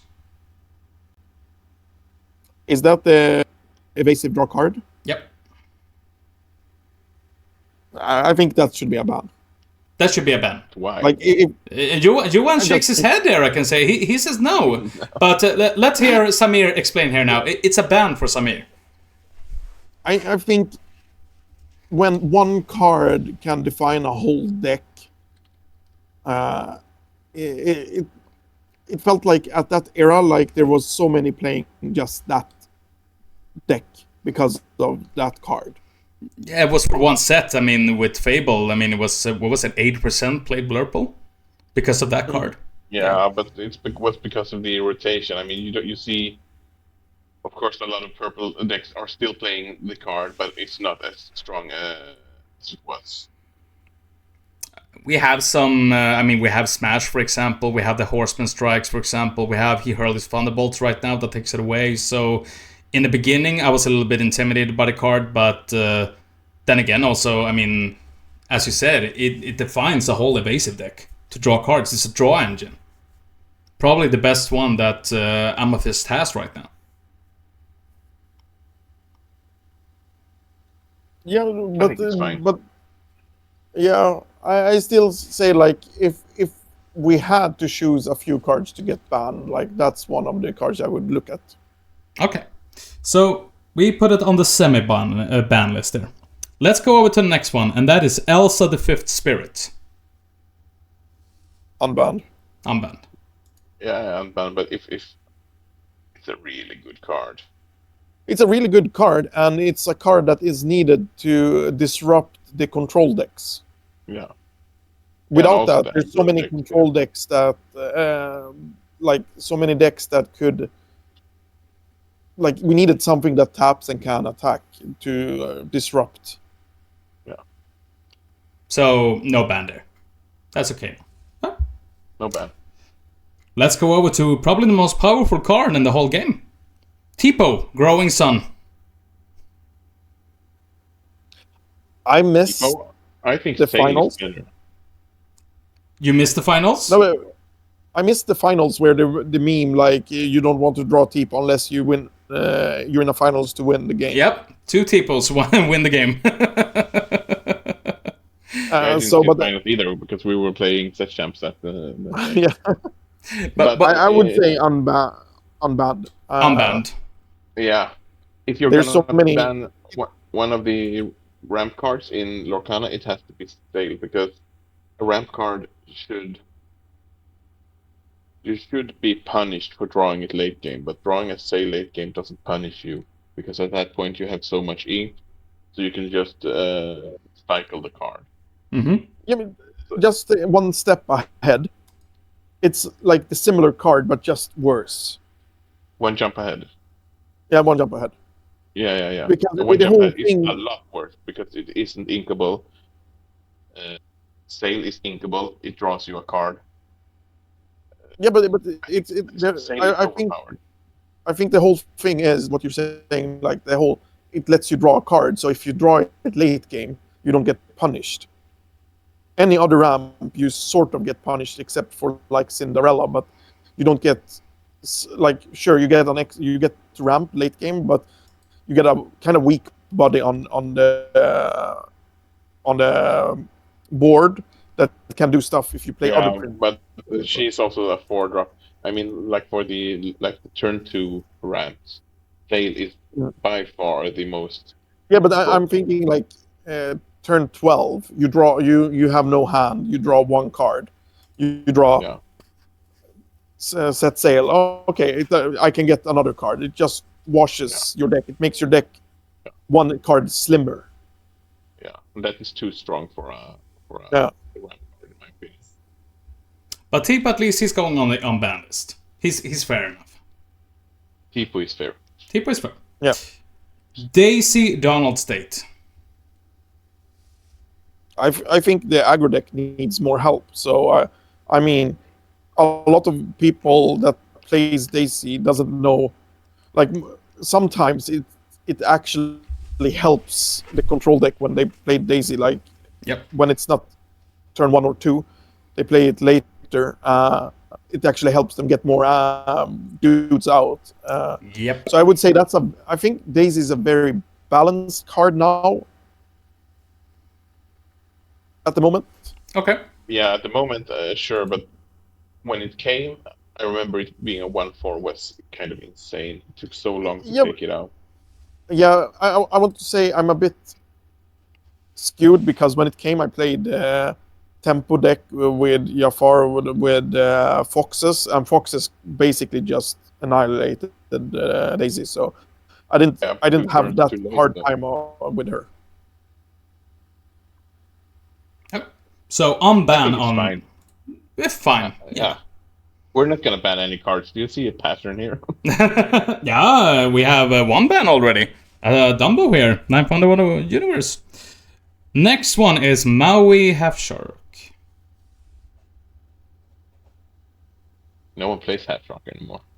That's fun card. Yeah, I do agree. He brought more to the game. Mm-hmm. Like, sure, it was at one point you felt it was annoying meeting them. You had the Among, then along came Zeus also, so I mean, if you just had that, I mean, you were okay. Yeah. I was a red purple player at the time though, so I had nothing. Yeah, now you have Hades to handle him also. Yeah. And you also have, strength still there also, just to... As long as you don't quest, just leave him be just for one turn and then just take him out. It was much more dangerous back in the day when he came. When there weren't really that much of an answer to him. Because then you were pretty intimidating. If you weren't playing Steel, you had a problem with him. You had a very big problem with meeting him. You had B-Prep also, so you could take care of him. But then again, also, yeah. Okay. Clarabelle, Light on Her Hooves. It's a fair card, I think. Still also, yeah, I think it's also fair. That's a fair card, yeah. Because also, with the Emerald Sapphire being such an overpowered deck as well as it is, and draw that many cards also. I don't think it is overpowered. I think the green-blue deck is inconsistent.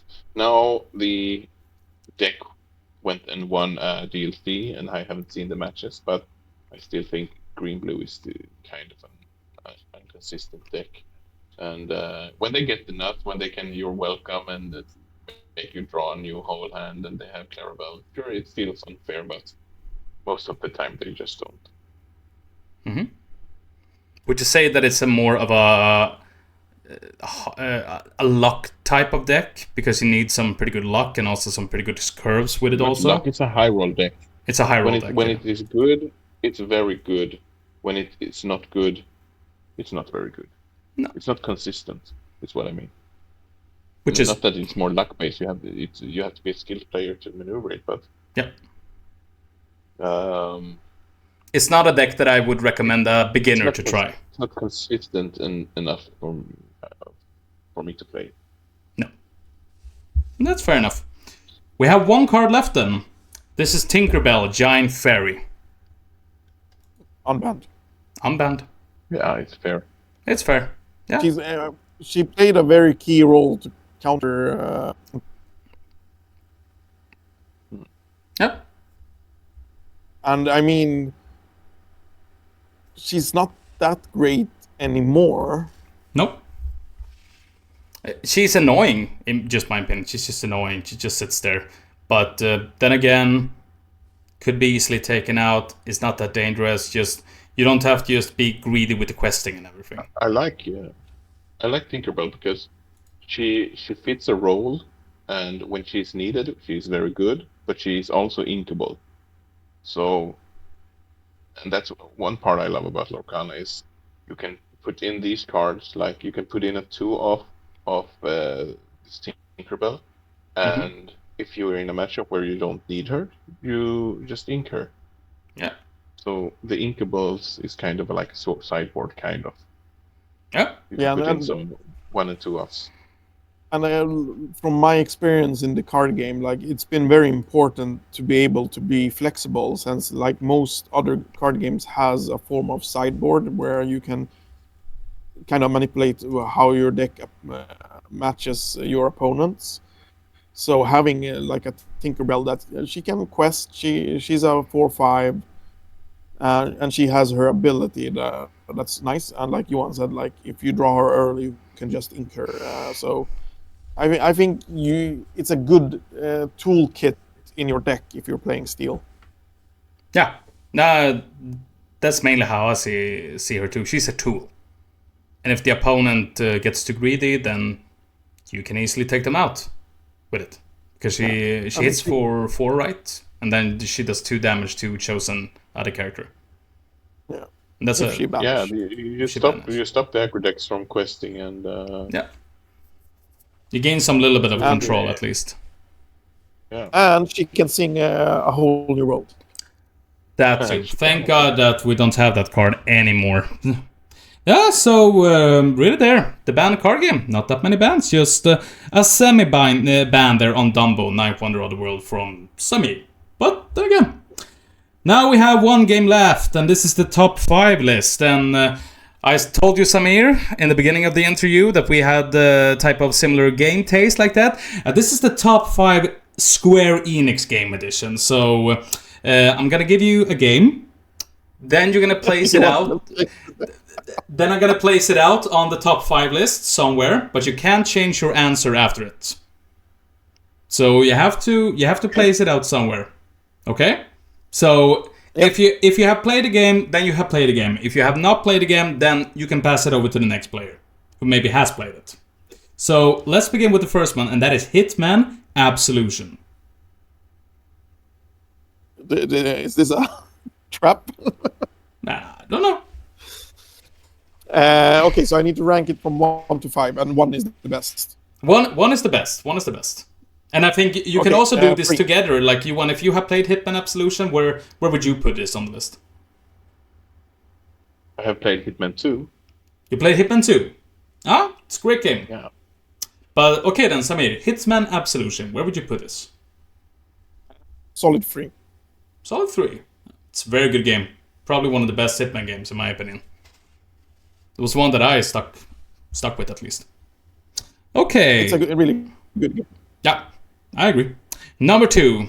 Time for the classics to come in there, because number 2 is Chrono Trigger. I played this. You played this, Johan? Ah! Where would you rank it? Played it. So where would you rank I this, would Johan? rank it.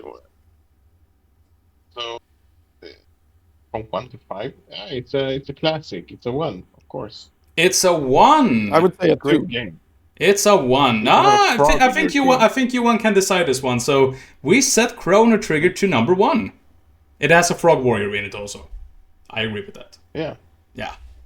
So number 1 Chrono Trigger. Travel through time. Yeah, and I think that's a very fair place, because Chrono Trigger is probably considered one of the best games of all time, if not the best in many people's eyes.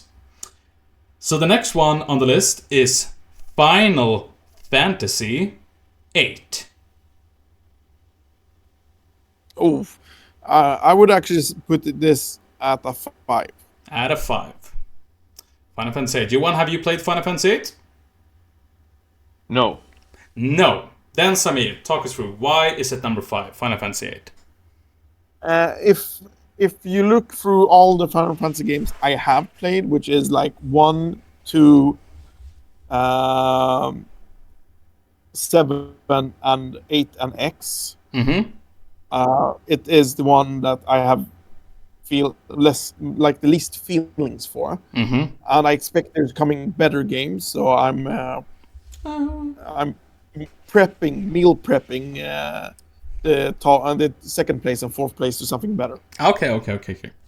But I think a lot of Final Fantasy players could agree with that, because Final Fantasy 8 is probably looked upon as the dark horse of the Final Fantasy series a little bit. But I'm actually playing it right now, and I find it quite charming. Actually, it's not that bad. It has like quite unique followers. There is a very strong people that finds that as the best one. Yeah, very good graphics also for its time. I mean, insane graphics, I have to say, and also a very grown-up, mature story. Even though Final Fantasy 7 was the one that brought that mature themes into Final Fantasy 8, expanded upon it very much. So the next game, number 4, is called Guardians of the Galaxy. Oh, this should have been a 5. 4. This should be... Have you played this one, Johan? Nope. Nope, not this one either. Okay, so this is a Marvel-type game that Square Enix made, and many people hold this as a very good game, but you put it on number 4, and you actually said it should be number 5, so why? So I haven't played it, but I saw a friend of mine stream it, and he's a huge Marvel fan. I'm also a Marvel fan of the cinematic universe. Yeah. From what I understood, and from what I saw, the story was good, but the gameplay was very repetitive. I can agree a little bit. I think it was a very good story told. Like, the characters were very well portrayed and everything, but maybe not the best gameplay. So I would probably agree with that. Yeah, it's nothing more to say. But it was a good game. I really enjoyed it. So the next, the final one, the number 5. Which game could it be? Oh, it's a Square Enix game, and this game is called Nier Automata. Oh, I haven't played it. I have it at home. I know about it, and I know a lot of people are saying it's a masterpiece. So I can say it's a. Johan is raising his hand. Yeah, Johan? I started playing it. But, you started playing it? I played, like 2 hours maybe. So what did you think of it? I'm not into JRPGs. No. But it was cool, but it was too much. Too much Too Japanese. Too Japanese style. I've actually not played it myself either, so that should be on the number 3 spot then. Oh, the number 2 spot, Nier Automata. Number 2, yeah. Number 2. So Chrono Trigger at number 1, Nier Automata at number 2. We have Hitman at number 3. We have Guardians of the Galaxy at number 4, and Final Fantasy 8 at number 5. I think that's a pretty good list still of Square Enix games. And of course, no Kingdom Hearts there, because Kingdom Hearts is on its own league. It's another list. And with that, we have one thing left, and that is questions from the audience, and also a question from the last guest I had here on the stream. Oh. Yes. So, questions from the audience. So, we can begin here. Papa Mansunte ask, this is one directly to you, one. How easy was it to beat the people from Öland in set champs? It was pretty easy. No, it's actually fun because we have set champs in MALMÖ, and the last 2 set champs we have a couple of guys from Öland joining us, girls and gals, I should say, and they are pretty tough players. The Öland gang, they are like a very good players. Group of players that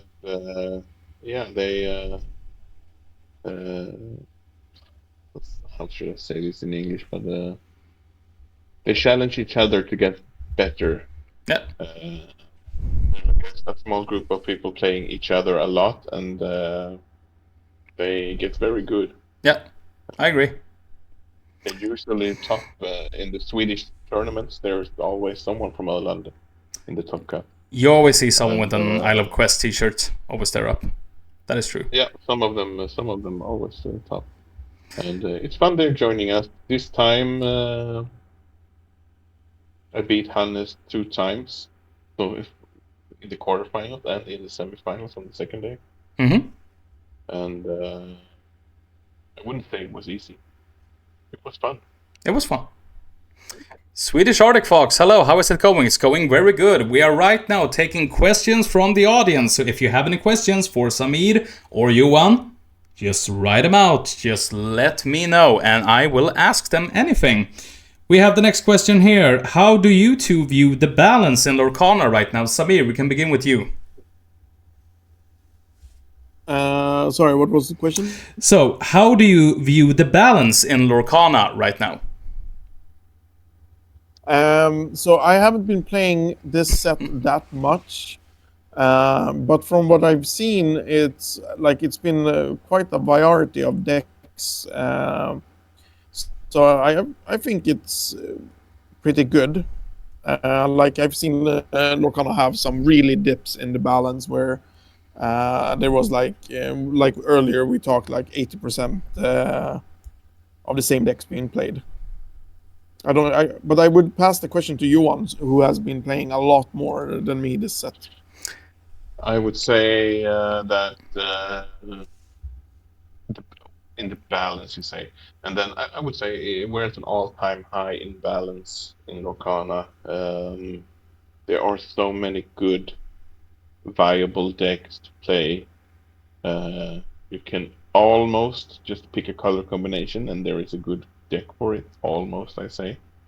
We've seen some yellow purple decks doing good. Mm-hmm. The Monstro OTK thing, and I think we're at an all-time high. All the decks are good. I agree with that. It's very fun to go to a tournament and see that almost at every tournament there is a different type of deck that wins. That is and that in my opinion is a sign of a very balanced TCG right now. Yeah. Just in my opinion. I agree. We have a question from Swedish Arctic Fox. Who is better in Lorcana, Samir or Johan? Who do you want to answer first? We can take Samir first. I would say in the history of Lorcana set champs, I think I set champ blocked Johan more than he has blocked me. But I would say that currently Johan is by far better than me because he has more experience in the current meta and especially the current set. But I would say we're quite equal players normally, and it depends on our deck choices that we have. Mm-hmm. You want to continue on there? I agree. I am better. Fair and simple. I like that answer. We have another question. He's a very good card player, but as you said, he just hasn't played his set enough to. I mean, you have to know. You have to know. You have to know the decks. Yeah. To be able to perform at the tournaments. Yeah, you have to study all of the aspects that you can, meet and stuff like that.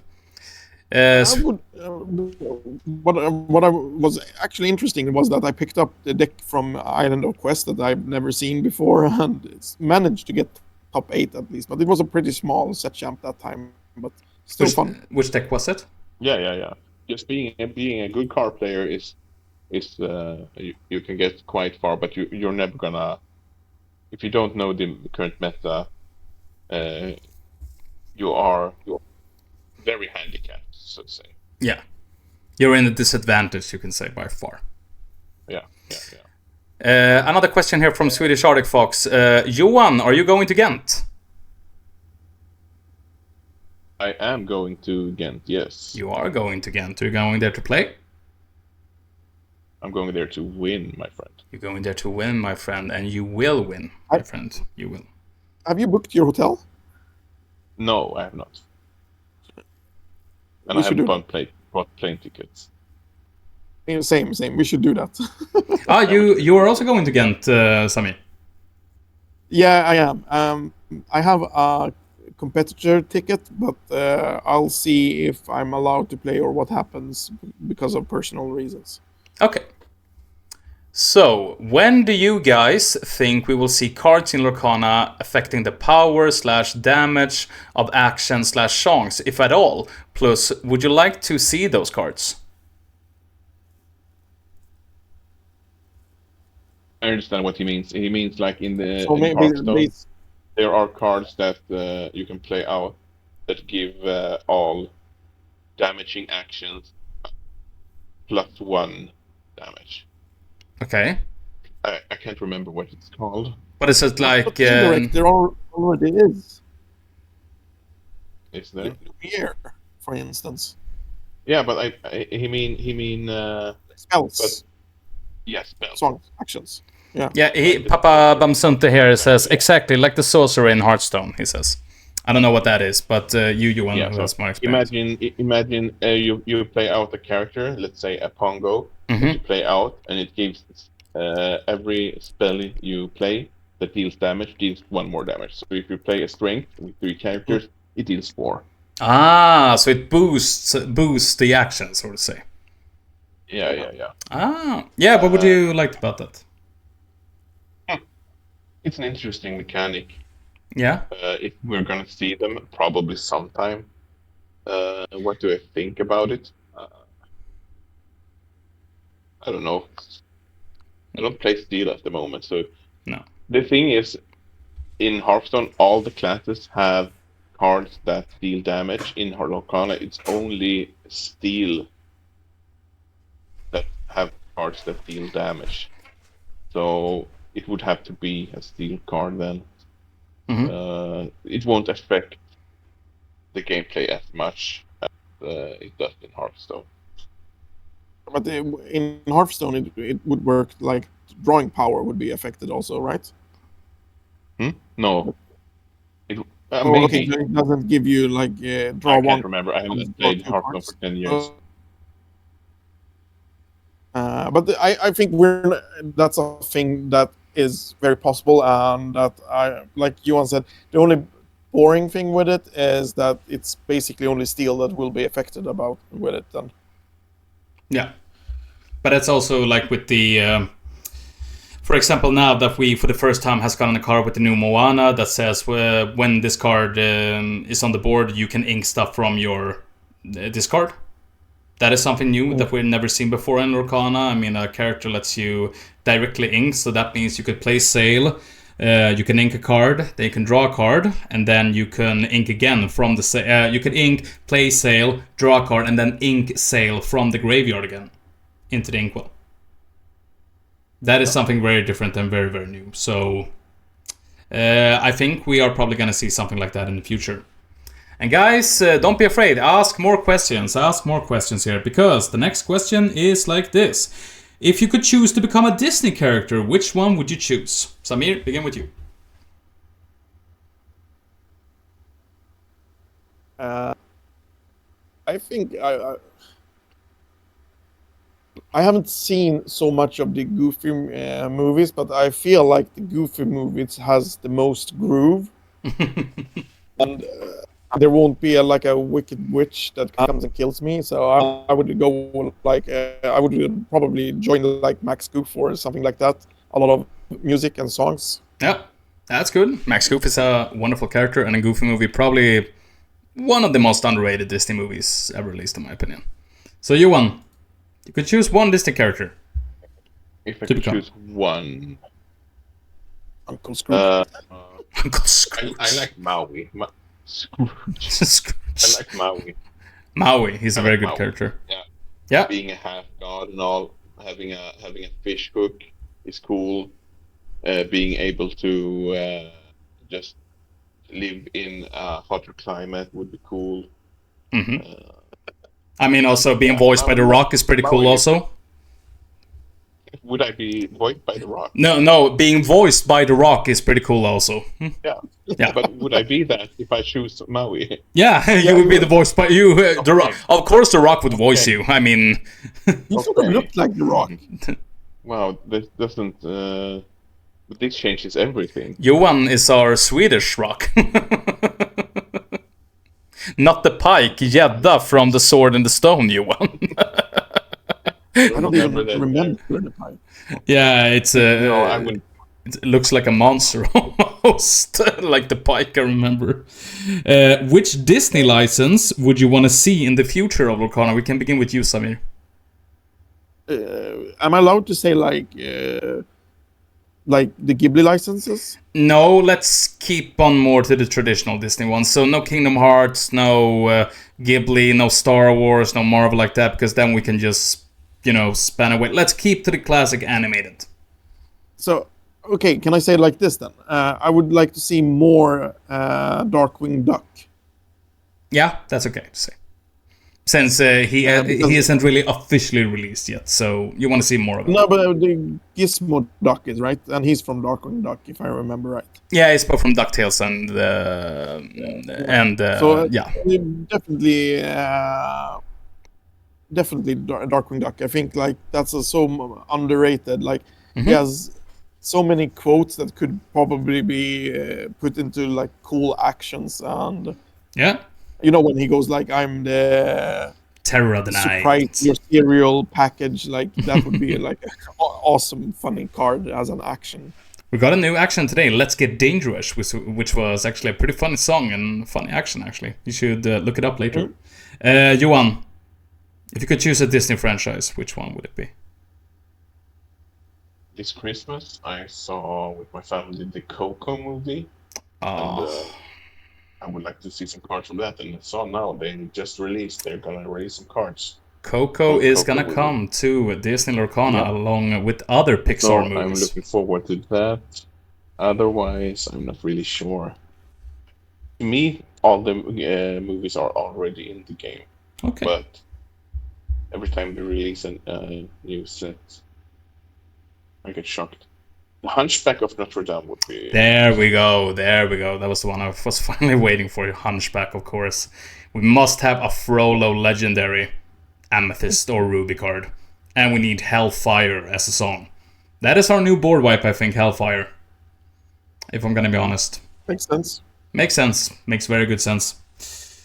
So, we can begin with Johan here. Can you recommend me another TCG game except Lorcana that is easy to play, but also a TCG that is easy to collect without owning that many cards? I only play can't help you. I'm sorry. Should we pass it to Samir then? I think so. Yeah, Samir, the same question to you. So, give us a pretty easy TCG that is also, easy to collect without spending, tons and tons of money on. My mind goes to two different, but like the first one I want to say is Map of Eternal Struggle, because it's basically you're allowed to play with proxies, and you're allowed to. There was no boosters, and you could you could print cards on demand and get them sent to you. So there was like no super valuable cards in that way, but it's not easy to play. Okay. So my final answer would be Altered, which is a French-made TCG game.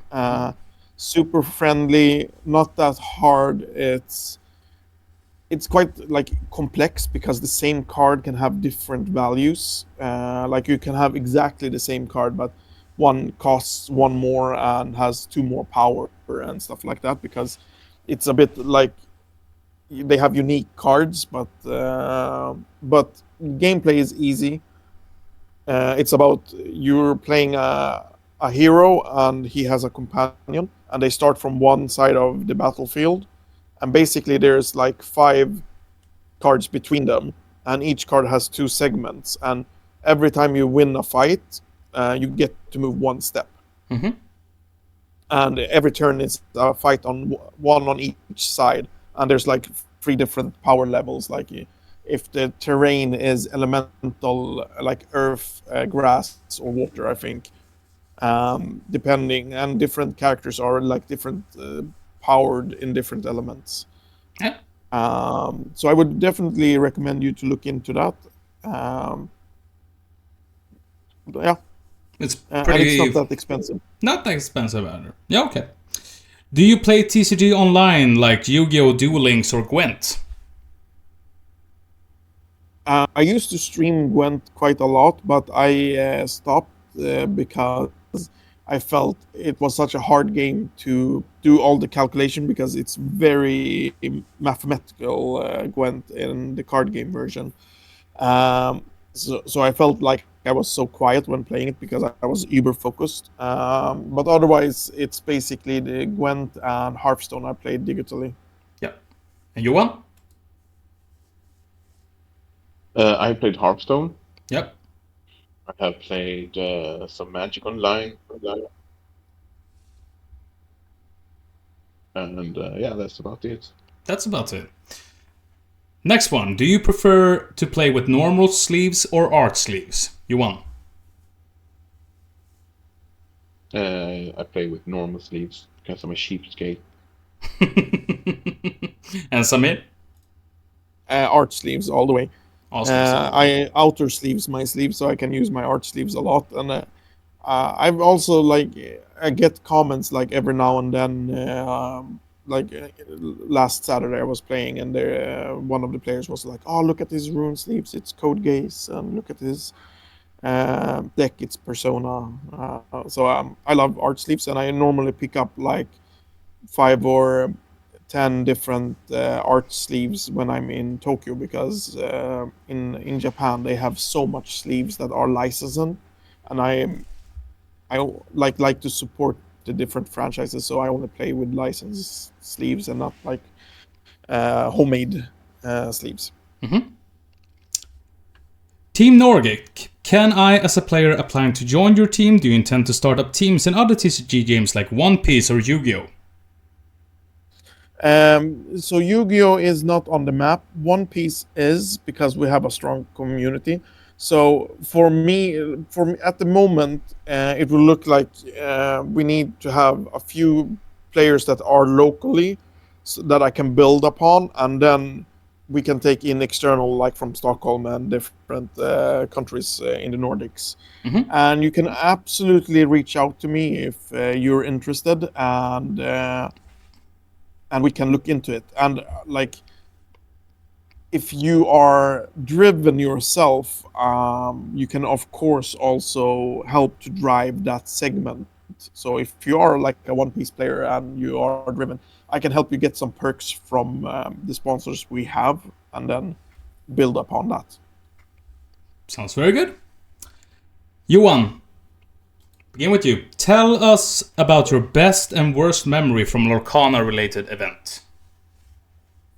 My best memory from Lorcana event is probably when I placed second in our first champs in Malmö versus Samir. I think that's what sparked my interest in this game the most. I showed up with a 20 euro deck and managed to secure a mat. Do you remember, if I remember correctly, you can correct me if I'm wrong, but you actually won over me in the Swiss rounds, and I won over you in the top 8. Yes. Yes. And then the worst memory. The worst memory was probably when I went to Stockholm Open. Mm-hmm. Because I brought Blurple and I only played aggro decks. I think I went. I can't remember how many games we played, but I won like 3 games maybe. Was it Stockholm Open 2? The one where I was at? Or was it the first one? Yeah, that was the second one. Yeah. I thought you were gonna shoot rockets at Deander. Shoot rockets? Yeah, like worst memory. I went to Stockholm Open. I met Dejan. But Dayan went so busy, so you couldn't hang out with him.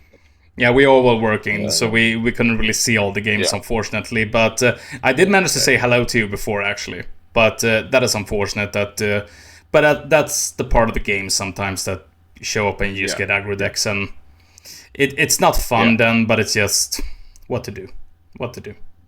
Yeah, it's a part of the game. It's the part of the game. Sometimes you win, sometimes you lose. That's how it is. But talking about Dayan, another great memory from Lorcana is from the first MALMÖ game week when I kicked him out of the tournament. With a special card that I You played Special 5-0. card, four copies of it, yeah. 4 copies of Not it. 5. Oh my goodness. Yeah. I think I've heard that story before. Samir, your turn. The best memory from a Lorcana related event and also the worst memory. I would say the best memory was actually. I have a lot of good memories, but the one that popped up the first was Stockholm Open 1, and we were after the tournament sitting in the lobby of the hotel, and there was like 30 people playing Lorcana, talking together, and just being a great community until like 3 in the morning. Yeah. That was very... I wasn't there for that one, but the first Stockholm Open was very special for many, many people. And I would say the worst memory, I have two that pops up. One was Malmö Game Week. The judge call that was very tough, and I had to go in as a TO support, and then there was a lot of like, was it correct, was it not correct, and it was just a lot of bad vibes around it. Okay. And the second thing that popped up was when I was in Vienna, and I brought. This was the first time the Amber Steel location deck popped up, and I was like, I'm gonna cook some control decks and be super aggro, and then I just met mirrors and more aggressive decks, and I was like, yeah, so unlucky. And yeah, it was just like, it wasn't fun to go abroad to a tournament where you just got bad matchups all the way. That's just unlucky. That's just how it is. The game, it's the game. It's the game. But It's the game.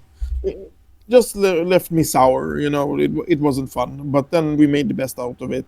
One of the people with us it was his birthday, so we went out and ate schnitzels and That's nice. explored the city. That's so that nice. was nice. Like just the tournament was. It was also super good organized. It was the. Oh, do you remember the name, Johan, of it? Wasn't it the Rare Hunters event? Yeah, they have a name. Their event, Rare Hunters. Yeah, they have a special names for them, but I remember like Enchanted Tour, I think. Yeah, Enchanted Tour. Enchanted Tour, yeah. Like now when I think about it, one of the best memories was the first tournament. It was the first big one. It was like 200 players before the first DLC. That was also same TOs, and that was super fun. So the event per se was super good. Just like bad matchups that made it bad. Yeah, that's just how it is. That was the same for me with Malmö Game Week. Hadn't slept anything and just met aggro the whole day. I was playing blue-red, so it was just aggro. Yeah. So I was like, "Yep, this is part of the game." So unfortunately, that's just the way it is. But with that, also, we have one question left, and that is from the previous guest that I had here on the stream, and that was Par I Pixlar, a very good podcast about two gamers about gaming. So make sure to listen to Par I Pixlar at Spotify. But they left you two a question that I think you individually can answer to. So you have a memory stick, and on this memory USB, one game. There's one movie, there's one TCG, and there's one album there. Which one is it? So we can begin with you one. So you can pick one game. You land on a deserted island, but you have an USB with you, and on there it's a video game, it's a TCG, it's a movie, and it's an album of your choice. An album, a music album. A music album, yeah.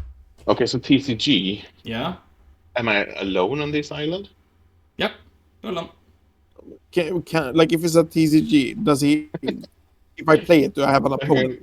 Let's almost think like, what would you put on the USB stick that if someone would find it in the future, you would be like, this is what I would want that person to do, because this is what I want to bring. Okay, so not so more like a More like a memory, more like a my guide. So can we go for what I would want instead of the island? Absolutely. Absolutely. Yeah. So for a video game, I'm just gonna say the game I'm playing at the moment. So that's Red Dead Redemption 2. Very good game. Well choice. Yes. Yeah, you can put a lot of hours into that. Yeah. I assume I have a PS5 at the island as well. Mm-hmm. And a TV. So fun. Nice. And for PCG, I mean, I would bring Lorcana, of course. Mm-hmm. I'm not sure what I'm gonna do with the cards. Look at them, and very beautiful cards. I mean, yeah, but they also hold memories. That's true. They do. And a music album and what was the a movie? Thing? A movie. I love Snatch. Have you guys seen Snatch? Yep. Yeah. Yeah, that's my favorite movie. I've seen it a lot of times, and I would bring that movie. And for a music album,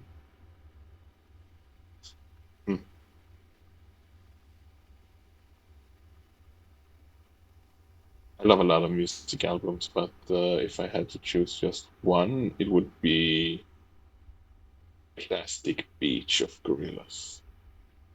Very nice choice of album. Very good group, also Gorillaz, in my opinion. Samir? Game. I would probably choose Teamfight Tactics. Okay. I hope that at least AI or that internet connection, so I could play with someone. Yeah, it works. You have Wi-Fi there. Yeah. What? We have Wi-Fi? You have Wi-Fi. Okay. We can do that. We can fix that probably. What kind of deserted island is this? Very nice one. TCG, I would go with Magic the Gathering more because it has a longer history. So I know it's proven that it is a game you can play for a long time. Mm-hmm. For a movie, I would choose Garden State. Okay. And for music, I would choose the Kavinsky album with Night Call on it. Or Drive soundtrack that has the Kavinsky album plus other songs. Very nice. Very nice. And now it's your turn. So, you two are going to be asking a question to the next guest I'm going to have it on the stream. You don't know who it is, but you can just ask anything. But I want it to be gaming or TCG related, just in my opinion. But you can ask anything else. Anything you want. One question each? We can do that. We can do one question each. So we can begin with Yuan. We can begin with you one. Yeah. For the next person. So, what is your favorite board game and why? Favorite board game and why? Samir? If you have a pile of shame of games and you had to finish one game of them, which one would it be? Okay, so if you would have a pile of games that you haven't finished. Pile of shame. Like, you normally a lot of people have a backlog, like they get a lot of games. And then they have a few unfinished that they're very ashamed of that they never got them to that they finish. never, a pile of shame. Oh, I get it. I get it. Yeah. I get it. Very good questions. Guys, and with that, our interview is at an end. I want to thank you both for coming here today on the stream, talking with me. A big round of applause for Samir and for you, Juan. Of course, it's always a pleasure talking with you guys. We are probably going to be talking more when the release of Winterspell is going to be revealed soon enough. So we're going to be talking more then, I can think. I want to thank everyone in the chat. And also, guys, remember about MALMÖ's KORTSPELSFÖRENING. You can talk to Samir here, also with Team Nordics. Instagram, Combat Glue is the best one. And Johan, Instagram also, if they want more information about Lorcana. No Instagram, but you can go to Spotify. You can listen to all my TTRPG podcast called Mörda Festen. Leave a comment. Leave a comment. You can find me, leave a comment, like and subscribe. Yep. You can find me at various bars in Malmö. Very nice.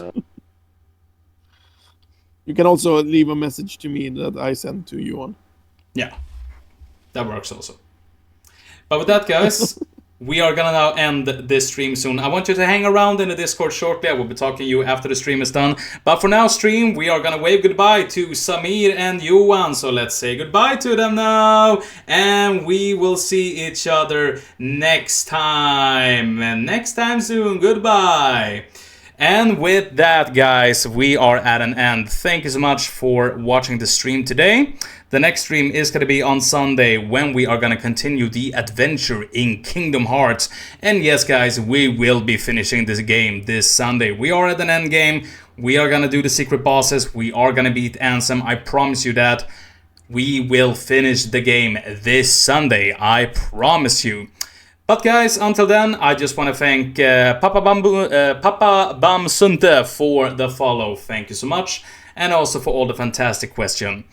But no problem, Roar2K, no problem at all. You are so more than welcome. It's been my pleasure to having you here today. But for now, guys, I just want to say take care of you guys. You are awesome, stay awesome, and bye for now.